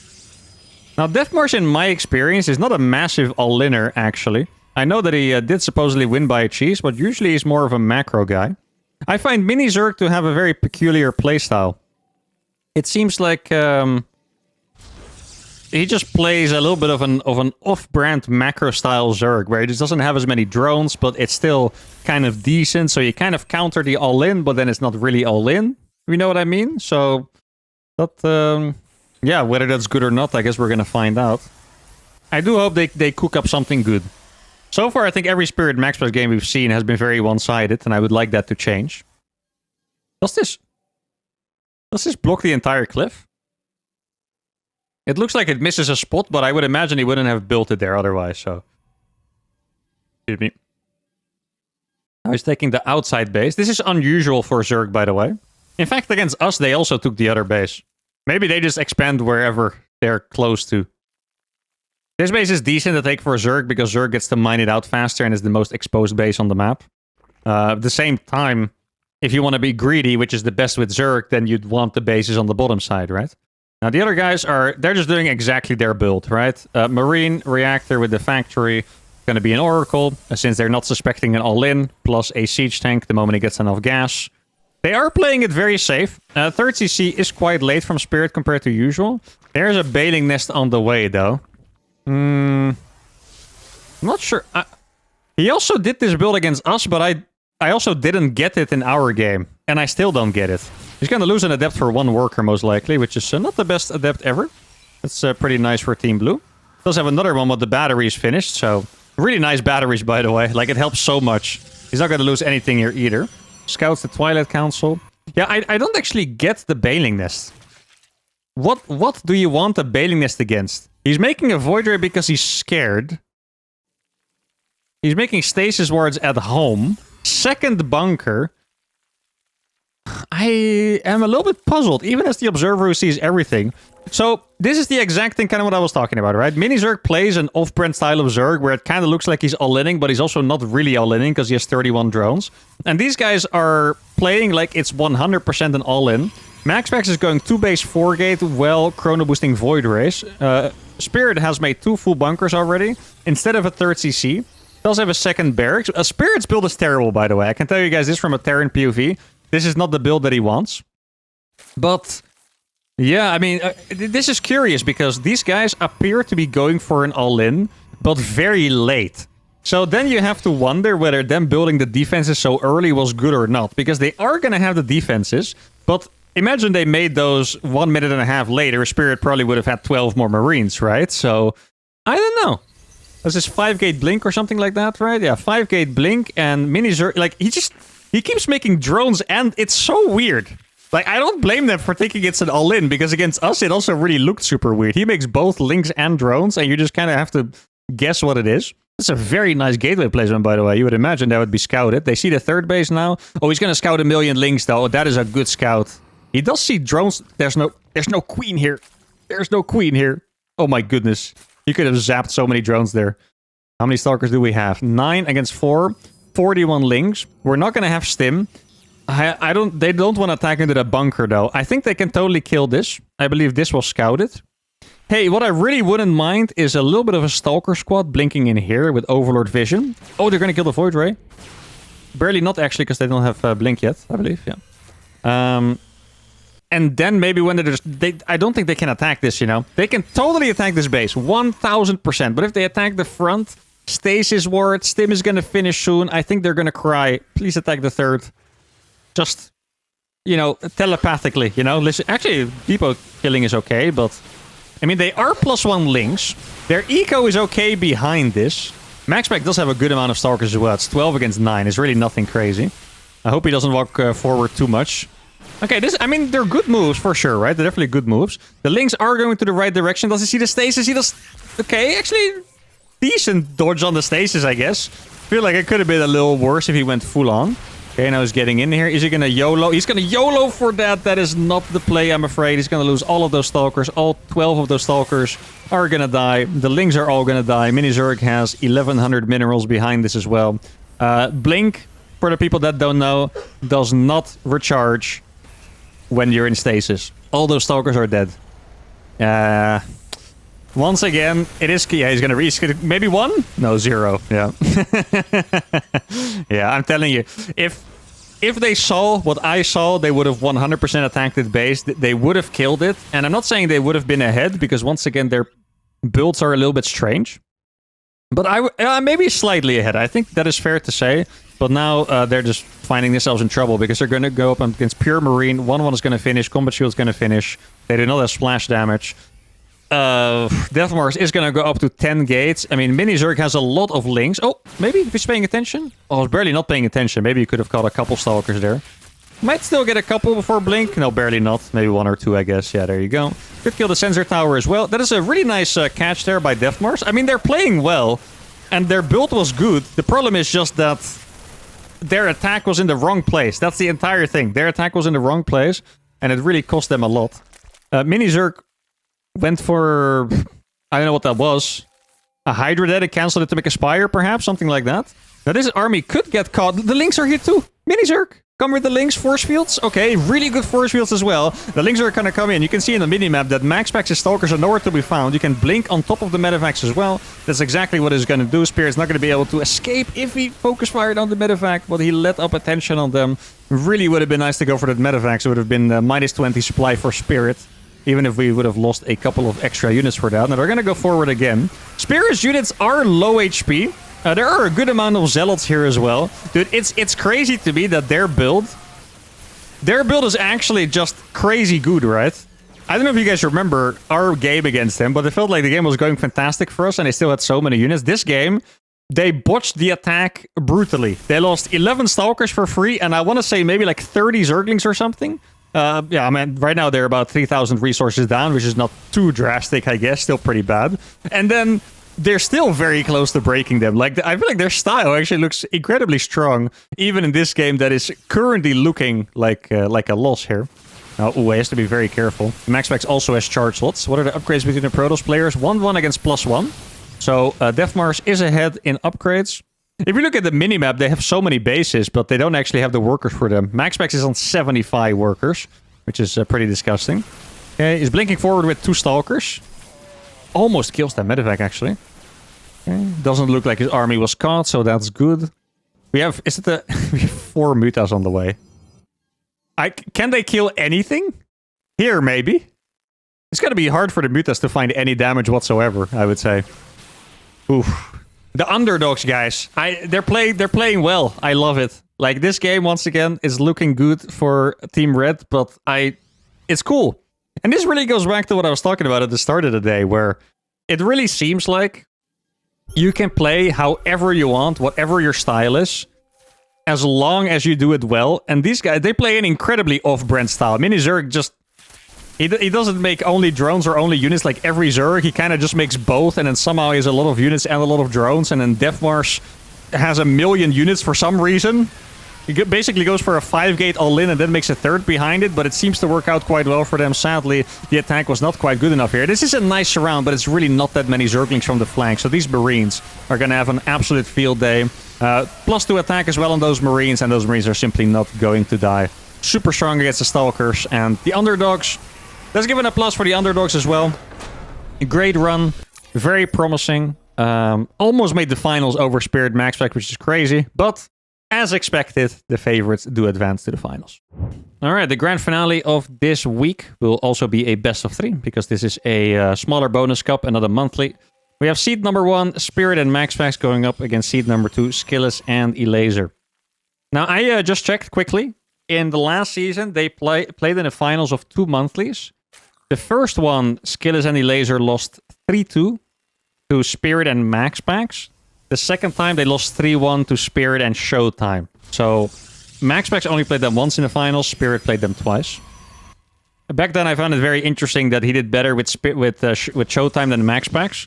And that's when we started wondering if Spirit was the carry and not MaxPax. I think a lot of people would have assumed all this time that MaxPax was the carry, but might not be the case. Who knows? Also, to be honest, when we beat Spirit and MaxPax, it was also mostly because MaxPax was the one messing up, so it could actually be the case. You can't stay away from stasis wards against Max. There's no such thing. There's no such thing. Is it a gasless Nexus for Elaser, by the way? Now, just so you guys know, Insight, once again, Skillus and Elaser are the team that I think have played the most customs to practice for 2v2 so far. So that is a good indicator for them for this circuit. Usually, practice does reward you. Doesn't always happen instantly. Does happen at some point. So now he's managing to block MaxPax's gas. This might not sound like a big deal, but MaxPax wants to make a Stargate, like you guys know. So that's actually a little bit annoying for him. He's going to lose the probe. Maybe could have saved it a little bit longer. Scouted a Marine. Playing the exact same build here against Protoss Zerg, as to be expected. Don't need the Reaper against them. Actually interesting. I don't like to make Marine first because I like playing with Reapers, but it does make sense, right? So, could be something that I would steal later on. Now, what is Skillus gonna do? Skillus, for the most part, has been a Twilight guy. You can see, MaxPax with the Stargate, and Skillus is gonna put the Twilight right here. No? Wait, he built something else. Oh, he's just making probes. Okay. Chrono boosting probes. Dig it. That's a good move. You're probably gonna lose like 17 against MaxPax, right? Just put the Twilight here already, Ben. Come on. I predicted it eons ago. Could also be here. Could also not be a Twilight. Oh, dude, for a second, I was like, where is the Twilight gonna be? Oh, almost. I said it was here, but it's here. And then I was like, oh no, he made a third Nexus instead. But no, I was just tripping. It's a hatchery, of course. Yeah, I mean, for now, this looks completely as expected. Stargate against Twilight. Spirit is doing Spirit things. If he doesn't scout an all-in, he's probably going to make a third command center at some point. He's playing Hellions instead of Marines. That means he's feeling pretty safe. Not quite sure what they scouted for that to be the case, but they are very theoretical players, especially MaxPax, but also Spirit. So they probably saw something that made them think they didn't need Marines early on. Maybe just the fast Nexus or whatever. Oh, wait, that is honestly a crazy finish by MaxPax. Zergly Speed's gonna finish. Yeah, he's gonna block him right in time. Look at that. Good micro will do the trick. Oh, barely not good enough by Elaser. Oh, that is unfortunate. Because now the Hellions get in as well. Oh, that micro by Elaser was really just barely not good enough. Those adepts doing way more damage than they should have been able to do. That sucks a little bit for them. They had a really good wraparound. It was, honestly, it was a psychotic shade by MaxPax. And now this is the problem. Once you get kind of thrown off your rhythm, that's when all the units start coming in. Now, really good defense by Skillus, though. That could have been a lot harder. Let's see. It's gonna lose a lot of links, apparently. Yeah, it doesn't actually look at them. Wow. All the micro skirmishes going vastly in favor. Are you sure about that? Where are the Stalkers? Oh my god, I'm so scared right now. MaxPax Oracles make me so paranoid. He just wanted to make sure that there were no Hellions to snipe the pro, but like the timing could have worked out disgustingly bad for them. But yeah, every trade going in favor of Team Red so far. Now, admittedly, he did build 6 Hellions, which is quite a lot. All the Stalkers slightly out of position. Man, this Araz is brutal so far by Team Red. Oh my. Also out of position here, by the way. Please don't let it happen. I don't want him to get zapped any more than he already has. And let's look at the worker count. 46 against 45, 39 against 36. Overall, looks like it's slightly in favor of Team Red. It's not too crazy in favor of Team Red, but definitely a little bit. Now, the follow-up for Elaser is going to be very interesting here, because the Zergs, they all have different ways to play. Sometimes it's Roach all-ins, like Vanya really likes to go for mass Roaches. Then you have the Muta guys, you have the Hydra guys. And not very common, but at the start of last season's circuit, we had a lot of hive rushes as well, which was pretty good. I like to do that with my Zerg. I thought hive rushing was quite strong. Ultras and Vipers and all that stuff. Let's take a little look at the Protoss players. 3 gates against 2. They're both on 1 forge, but Max is a little bit faster. Elazer's going up to 71 drones already. I do like to see that. I've said it a lot. Zerg is the strongest when they just get to drone. In 2v2, it's even more so the case than 1v1. Like, if you let a Zerg alone, because they have a little bit of extra protection, right? Because they have a teammate, they can make so many drones, sometimes even up to like 85, and then you just get cooked by the amount of units that come out. Like, it's insane. So, that is a good thing going for Elazer. Third base is not super early from Spirit, so that is alright as well. Max is doing good on the economy at the same time. Only 49 workers for Spirit, that's not crazy. There's Stim, 1-1, Stim Combat Shield, yes. 4th and 5th Barracks on the way. Is he rushing Ultras? Maybe. That's the playstyle that I do like. But again, Spirit Max Strikes, the problem is they're really good at pushing. They're really, really good at pushing. So often when I see Zergs play against them, I feel like I prefer them doing a style that can kill the push. Okay? They can be campy, but a lot of times they win the games with the mid-game pushes. So if you're rushing Ultras, which it seems like he's doing, there is a chance you die. That said, he is making an absolute insane amount of Zerglings. He's going to go up to 100 Zerglings pretty soon. Does lose another 10 there, as I talk about it. Skillis is going for Mass Zealot, seems like. A little bit behind from that early game, as you can tell. Max just a little bit further ahead in his tech and stuff. Oh, that's a really big catch. Oh, they can totally run after that. Let's see how many Stalkers can they catch. At least a couple, I would say. Yeah, there's 3 Stalkers going down. Definitely can get another couple. Stasis is going to be pretty fat. And now, oh, that's even fatter, actually. Yeah, ouch. At least the Zerglings don't have their blink on cooldown, right? Oh, that is a crazy push by Spirit. I did not see that coming. I thought he would come back for sure, but he actually just went to snipe Elazer's most important base, I want to say. Most vulnerable base as well, but wow, that was a move and a half. The Hellions here are surprisingly useful still. Elazer is... Oh no, I think he wasn't looking. I don't think that was on purpose, was it? They jump on the front army at the same time, but the jump is really not that great. Elazer lost 1 million links already. Oh, that was tough. I think that was actually like 40 links that he lost at the front. How did they do it?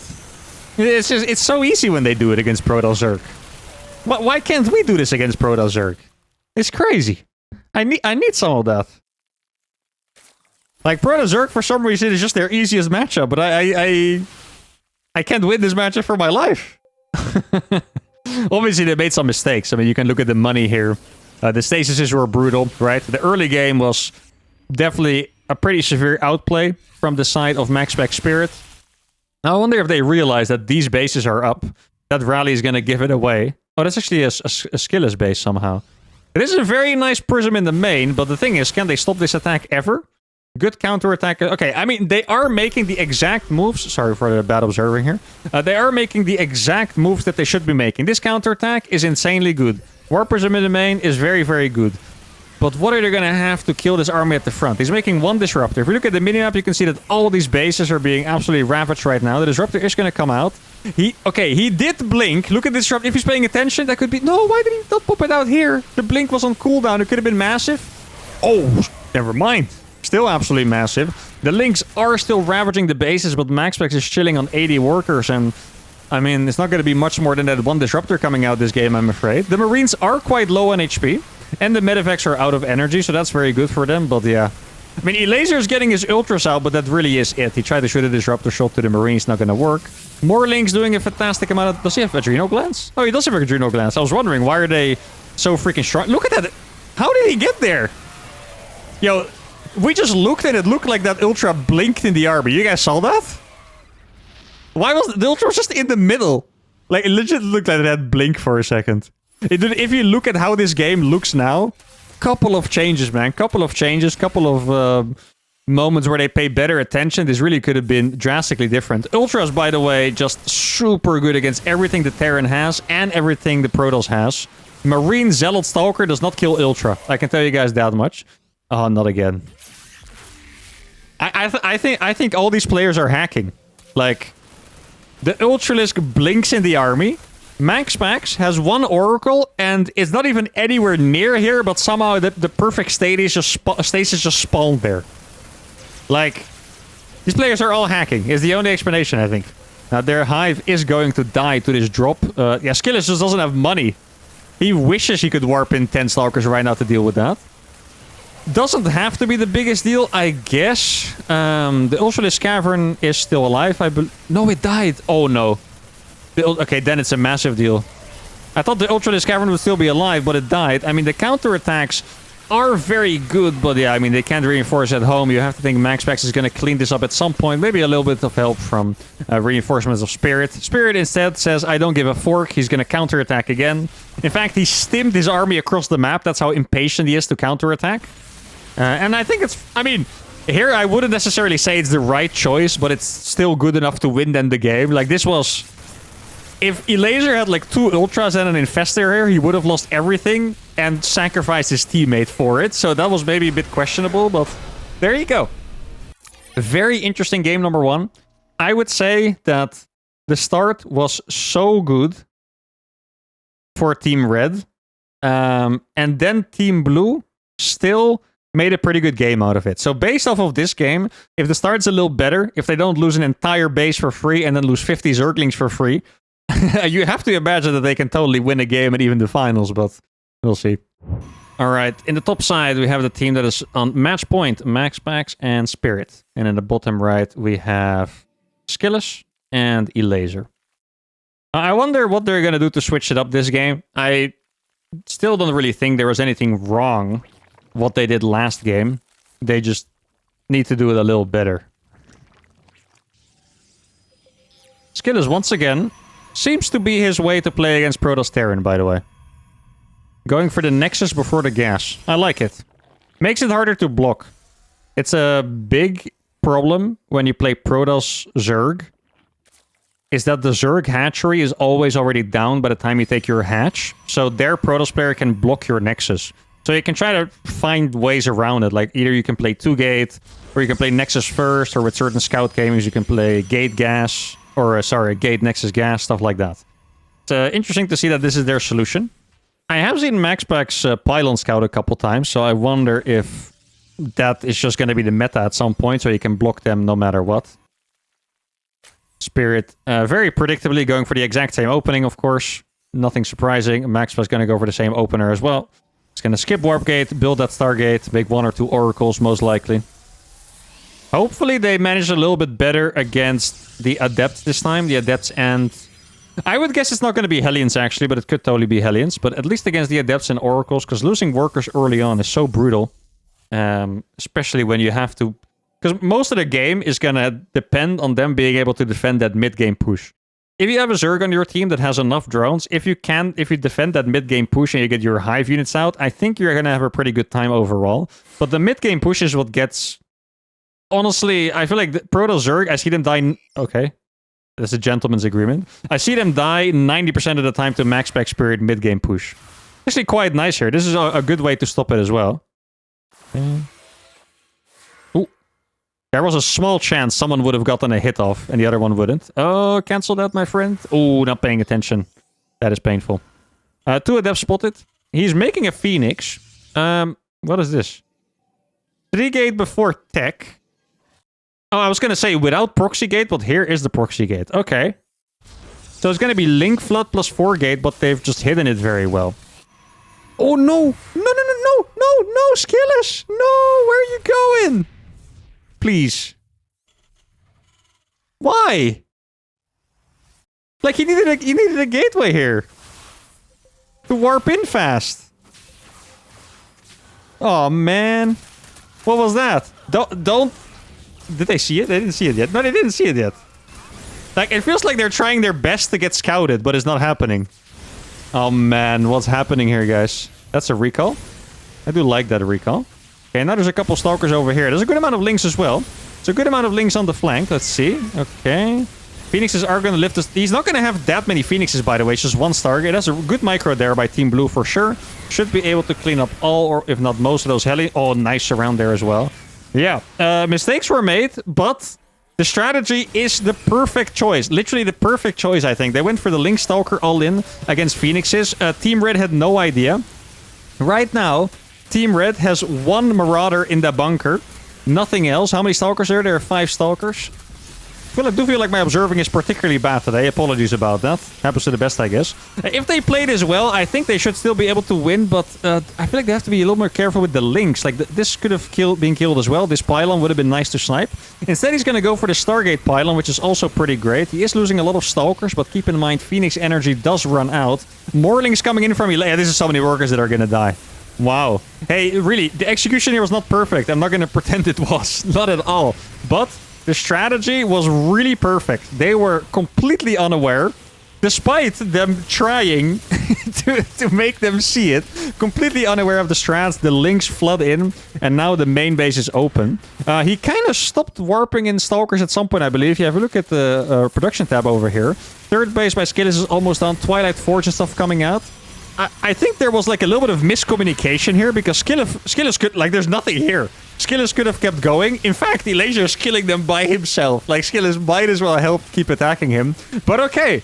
I mean, these are the kind of builds that I was talking about. If you play Terran Protoss against Protoss Zerg, this specifically is what makes the matchup hard in my opinion, because the basic style, which is Macro Terran, whether you play Mech or Bio, plus Stargate, you almost can't defend Link Stalker unless you're super prepared. So if you play some mind games like here, fast Nexus, didn't make it look like an all-in at all, then go for the proxy later on, even though it didn't even have a gateway here, it's super, super difficult to hold, and here you can see it, because they weren't executing this super, super well, but yet they killed them with 50 probes behind it. So it's 1-1. Both teams have a very solid chance on winning the first bonus cup. Spicy, spicy. Game number 3. In our first bonus cup finale, top left, sorry, we have Spirit and MaxPax. Bottom right, we have Skillis and Elaser. Maybe, guys, maybe they are going to be the team to dethrone Spirit and MaxPax this season. They're working hard. They're playing their 2v2s. Who knows, guys? Who knows? Hey, there we go. Pylon Scout by MaxPax. That's not what he did last game, right? I feel like he should have been able to block it if he Pylon Scouted. Or maybe he just wasn't expecting the gasless Nexus. I guess we'll see. I'm expecting Skillis to do it again, but maybe I'm wrong. Let's see. Should make a gas with this probe, I guess. Otherwise, it's going to be gasless Nexus. Yeah, it looks like it is going to be. Okay, interesting. MaxPax still going for the gas. Spirit going for the gas. Now, is it the timing that... Oh, he's going to take... Okay, wait. I guess he takes the gas when he sees it as a Pylon Scout. That is probably what the build is for him. He is taking a second gas as well, though. Huh. Okay. Interesting. Late first gas, but also building a second gas. I know that Skillis is a massive build guy, by the way. Kind of like me. Tries to make builds and make them very, very clean, right? Very well, how do you say it? Streamlined, I guess, so that everything is perfect. So maybe this slight delay in that gas is what he wanted to do. I don't know what the follow-up is going to be here. I mean, it's clearly looking like some kind of cheese with the second gas, but... I don't know what it would be from here. One base Twilight? Something like that. I don't know. Doesn't have that many minerals. Elaser does have enough minerals. Gonna go for the... Oh, wait, what? It looked like you should have killed that probe, but then it derped on the pylon. Isn't that what it looked like? Kind of is, right? That would be unfortunate for him if that's the case. No link speed being produced yet. Pylon, or, sorry, Zealot gets pinged. And now they are aware that he could move across with that. Probe sees absolutely nothing in their base. This is the most mind-gamey build I've ever... He's still going to take a Nexus. Is he going to micro? Oh, actually, I think he got it. Yeah, look at that denial. Hey, that's really good micro on the Zealot to deny the vision of that Nexus. Now, if I was them, this looks like a bunker type of game, right? But what on earth is he cooking, guys? I don't know what he's cooking. I know he's making a Stargate and a Nexus, but... Okay, so there's bunker number 1. First that is going across the map. That's where Mr. Stalker comes into play. I would expect MaxPax to still shade through. He's going to shade right into the Stalker. Hey, this could be problematic. Okay, he's going to see it. Look at this. Oh, is he going to go through? Wow. I think the Adept should definitely survive one Stalker, though. And it's still going to see the Nexus. At least, is he going to go for the main base? No, he's going to see the Nexus. Okay, there you go. Yeah. Good scout by Max. Spirit already went for the bunker and the tank. Max is now going for the Oracle, but Skillis is already building the Phoenix. Okay, there we go. Kills the Adept. They don't see it. Okay, so now we have an interesting situation. This is a situation that me and Goblin find ourselves in quite often because of our more tricky openings. And that is having Phoenix against the non-Phoenix player because you mind game them in the opening. Now, let's see. What's he gonna do? Gateway... Okay, so he's not gonna play the Phoenix War. He's gonna go for Blink anyway. There we go. Doesn't lose another probe. That is nice. Worker count is looking pretty good because Elaser already has 35. Zerg can make a lot, of course. Hey, this Overlord over here is just hard chilling indeed. He is gonna make a Phoenix. That is a fake one, I think. Oh, he found it! Does he have recall? Oh, yeah, good. Wow. That would have been the pick-off of the freaking tournament, right? Picking off a Max Oracle would have been absolutely delicious. +1 melee for Elaser. I'm not sure if I like that he's making Lings right now. I mean, I guess Ling Phoenix is a really good way to attack, but I still really prefer Zergs when they just play a little on the greedy side, to be honest. The Max is going to keep that Oracle at home. They didn't put any exaggerated defense, so I think they got the read fast enough. Spirit, 30C about to be finished. Max going for that 4-gate blink. Oh, that base should 100% die. Yeah, it's a dead base, right? Okay, this is where the Lings are going to come into play. Do not fall for that stasis trap. Thank you. Phoenixes do have to show up. I guess he's trying to wait for the Oracle to show up. But, yeah, I mean, the Laser's just going to go for that. Oh, look at this. Yeah, we jump on that. That's a... Yes, right? Yeah, okay. I was going to say. Now, the Oracle still has potential, right? Look, it's going to stay on the edge here, so the Phoenixes don't kill it. Yeah, I guess in the end, I mean, I would at least kill the Cyclone. Not quite sure if the Stalker matters, but at least the Cyclone would be a pretty nice pick-off. Apparently not. I mean, they're still going in here. Could pick up the tank as well. God, this is becoming a little bit of a crazy fight. He can lift that once more. He has enough Stalkers. Hey, they're actually breaking through here still. Whether it's good, I don't know. The reason I don't know is because there's one Phoenix left. Okay? Skillis is going for big-time 4-gate aggression, but with only one Phoenix left, I think there's no blink.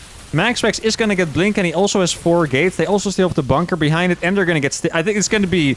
They have to win this one fast, I think. Elaser does have a million links on the way. +1 is about to kick in. But yeah, this bunker right now is a little bit too powerful of an anchor. But yeah, keep in mind... oh, there's an Oracle at home? Oh, that's actually out of energy. I didn't have to recall that. Oh, they do have to pay attention, though. You gotta be working together. Hey, that's... Those links could have wrapped around there because they have +1. They would have popped off. Okay, looks like he is going to fight. Now he's fighting a little bit early, but the links are actually annihilating the SCVs over here. Can they make this happen again? If you look at the minimap, Elaser has 5 hatcheries. Skillis has nothing. Skillis has a second base without gas, no Twilight, Robo, just nothing, okay? He has a Stargate and 4-gate, that's what he has. But Elaser has 5 hatches, but then he doesn't really have drones. He's going up to like almost 60 now, but he does have +2, and he does have 66 Zerglings. Did they do enough there? I mean, Max took a pretty big hit. It's not like he has +1 yet. It's about to be halfway. Third base is being built now. A Hive. I don't know if I like the Hive this time. I mean, last time I also didn't necessarily like it, but this time, I don't know. Like, it clearly feels like the kind of game where they have to make sure to live, right? He's going for a Hive. Spirit's gonna get 1-1 on his Marines. Doesn't have Hellions left for Hellbat, so that is nice. Max is getting another Oracle. He doesn't have Charge yet, so that's gonna make the Lynx pretty strong. The Lynx Stalker totally could have killed this base. I think maybe it's even pretty nice to dive that. If they dive this base, Max stays really small. Probably wants to wait for a +2 attack, I guess. Skillis is now getting Blink. Him and Max are basically completely even, besides the fact that Blink is not finished yet, and Max is going to have +1.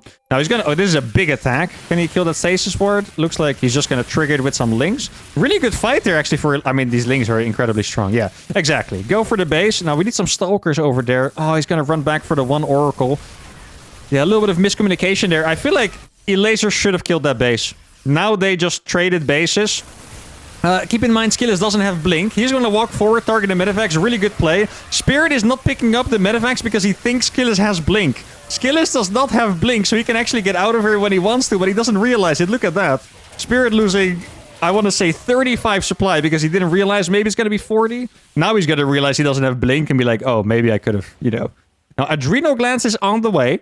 That is one of the strongest upgrades in the entire freaking game. Super, super, super strong. This run by is not going to get that much done because of that bunker. They could maybe jump on this army, though. I don't know where the Stalkers are right now. Stalkers are... Wait, where did they go? Oh, they were chasing down Medivacs, I guess. Yeah, looks like it. Yeah, I don't know.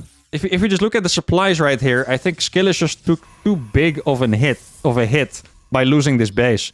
Laser probably should have just gone for this base. If they synced up, it would have been very, very nice. Oh, they are going to kill 4 Medivacs because of this. That's a really cool move by Skillis, actually.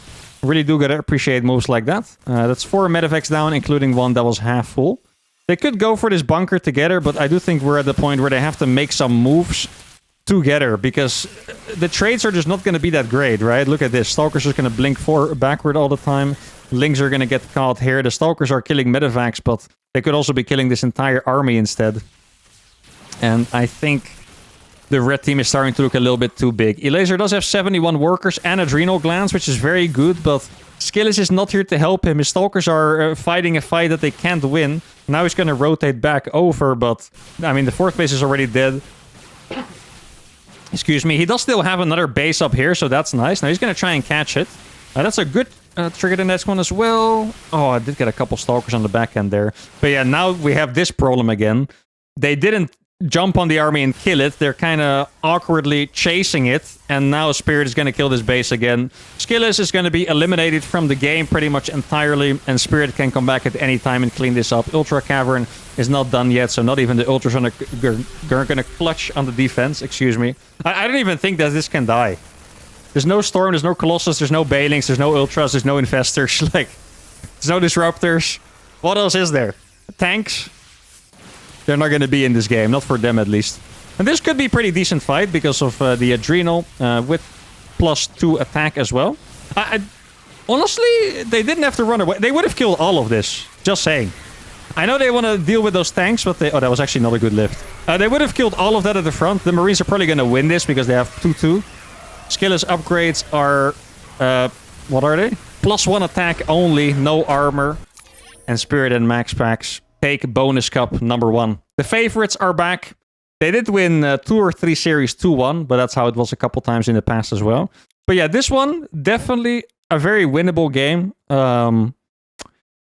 If I had to pinpoint one moment, it's kind of hard to do it. Like, they could have actually... Okay, honestly, this one, they could have executed this much better.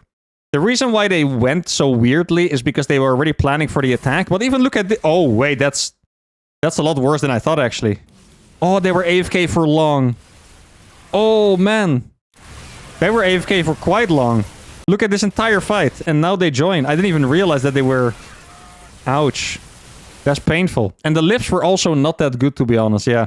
This attack, I don't want to say that they would have won the game because of the bunker and Stim about to finish. So they wouldn't have won the game in the sense that it would have ended instantly, but they really could have gotten like a game-winning lead here, I want to say.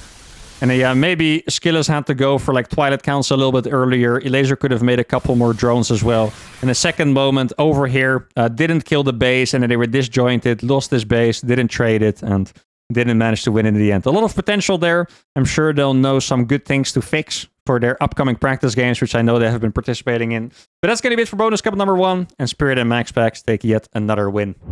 Okay, so apparently the players weren't aware that it was a best of 3, so they vetoed for a best of 5, and Spirit and Max Packs were okay with letting them play the best of 5, so now we get 1 or 2 more games. Now, this could be an absolute mental destruction. If they now lose this game hopelessly, they probably wish they didn't. If Elaser and Skillis now win, I mean, that would be quite something. Control X, that's what I did, yeah. That doesn't work. Could be because the mod is not on, right? Because we have the resource tax trading thingy. Could be because of that. I guess you guys will just have to deal with it. Okay, so we have another gasless Nexus for Skillis. I guess they do actually do it that way. Hey, the build by Skillers last game was so weird, right? Freaking 2 gas expand to make like 3 phoenixes and then doing or like 4 phoenixes and then doing a 4 gate all in. I mean, it could have worked, but still. Well, so what happened, the runner, is that the players thought it was a best of 5. So they vetoed for a best of 5. And after the end, they were like, wait, it was a best of 3? And I was like, yeah. And then Elaser and Skillers was like, oh, we vetoed for a best of 5. And then what I said was, well, Spirit and Maxrex won the tournament, but if they want to play the best of 5, then you can. I'm not going to take the win away from them if they didn't want to, you know? But they also did veto for a best of 5, I guess. So it's all right. Spirit is going for what is very often known as like the worst build that you can do these days is Terran, and that's a 2-1-1. This build was the best build in the world for like a half a year, 2015, 2016 roughly. And now it's just terrible, but maybe in 2v2 it's good. Who knows? Lair. Okay. Hey, I mean, if they're going to do a cool strat, then the rematch is worth it, right? If we're going to do something a little cool here, then we dig it. If they would have done the same thing and died in the same way, that would have been a little disappointing, but Skill is going for Twilight. I would... Hey, on this map, guys, you can play Swarmost. Like, so there's rocks over here, right? Night is... Look, like, Night is here. Night is here. This map looks pretty nuts for Swarmost. Most of the time I see 2-base Lair, I assume it's going to be 2-base Muta. But I'm going to go for Overlord Speed. This is a very typical Elaser thing. Normally, when I see Overlord Speed, I think it's a Link drop all in. When it's Elaser, I just think it's Overlord Speed. But... It wasn't going to be Infestation. I feel like Swarmost could be... I would like to see Swarmost. Not because it's good. Oh, he's going to scout the Phoenix. Ah. Well, then we should probably go for a Spire, I guess. Against Mass Phoenix in 2v2. You can... Yeah, exactly. So, this is interesting. If you guys watched the last season of the circuit, you would know that Elaser and Skillus are actually the team that pretty much debunked this playstyle. Oh, the Oracle's destroying them. 7 kills? No. Why did we lose to an... No, don't tell me we're going to lose to 1 Oracle in the rematch. No. Not like this. Why is he 8 probes behind, guys? I mean, I guess Elaser is 16 workers ahead compared to Spirit, but that's because he's doing a 2-on-1. 2-on-1 Phoenix. Yeah? I can see it. I mean, I just wish that he didn't... No, come on. Not more. 10. It's gonna be 11. This Orc has 12 kills. Oh, it's so brutal. Like, Blink Stalkers would have defended this by themselves, but now it's gonna be slightly different. Elaser is gonna... Okay, here's the thing. Elaser is gonna make Corruptors. The reason why they debunked this playstyle is because you can play Corruptor, Colossus, and Skytles is just useless. But Skillus got behind because he lost units, so he has been chrono boosting probes instead of warping in units. So now Elaser is going to make Corruptors, and Skillus is going to have to defend this with 5 Stalkers. Because he's not warping in anything. He has 2 Gateway, he's going to have 7 Stalkers. Oh, man. I mean, it's a cool strat. I like the 2-on-1 Phoenix strat. Okay, let's see. How do they respond to this? Battery is also powered by the other pylon. No, it's not. There's no blink. The Corruptors are not here yet.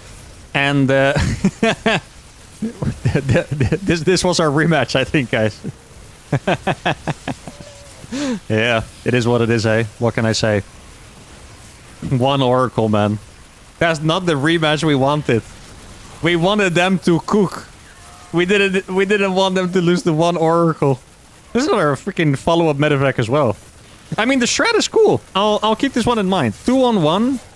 So, this map, the reason why I don't like it is because you don't get to attack. It's very campy, but it's also pretty weird by air. So, I have been thinking about ways to do openings that are good against it. So, 2-on-1 plus Phoenix is actually pretty cool because the Phoenixes can clear the Overlords. They won't see the drops coming. Then again, if you play against someone playing Phoenixes, then it's kind of useless. So, I mean, I'll think about it. It's interesting. Anyway, Max Picks and Spirit still win the bonus cup number 1.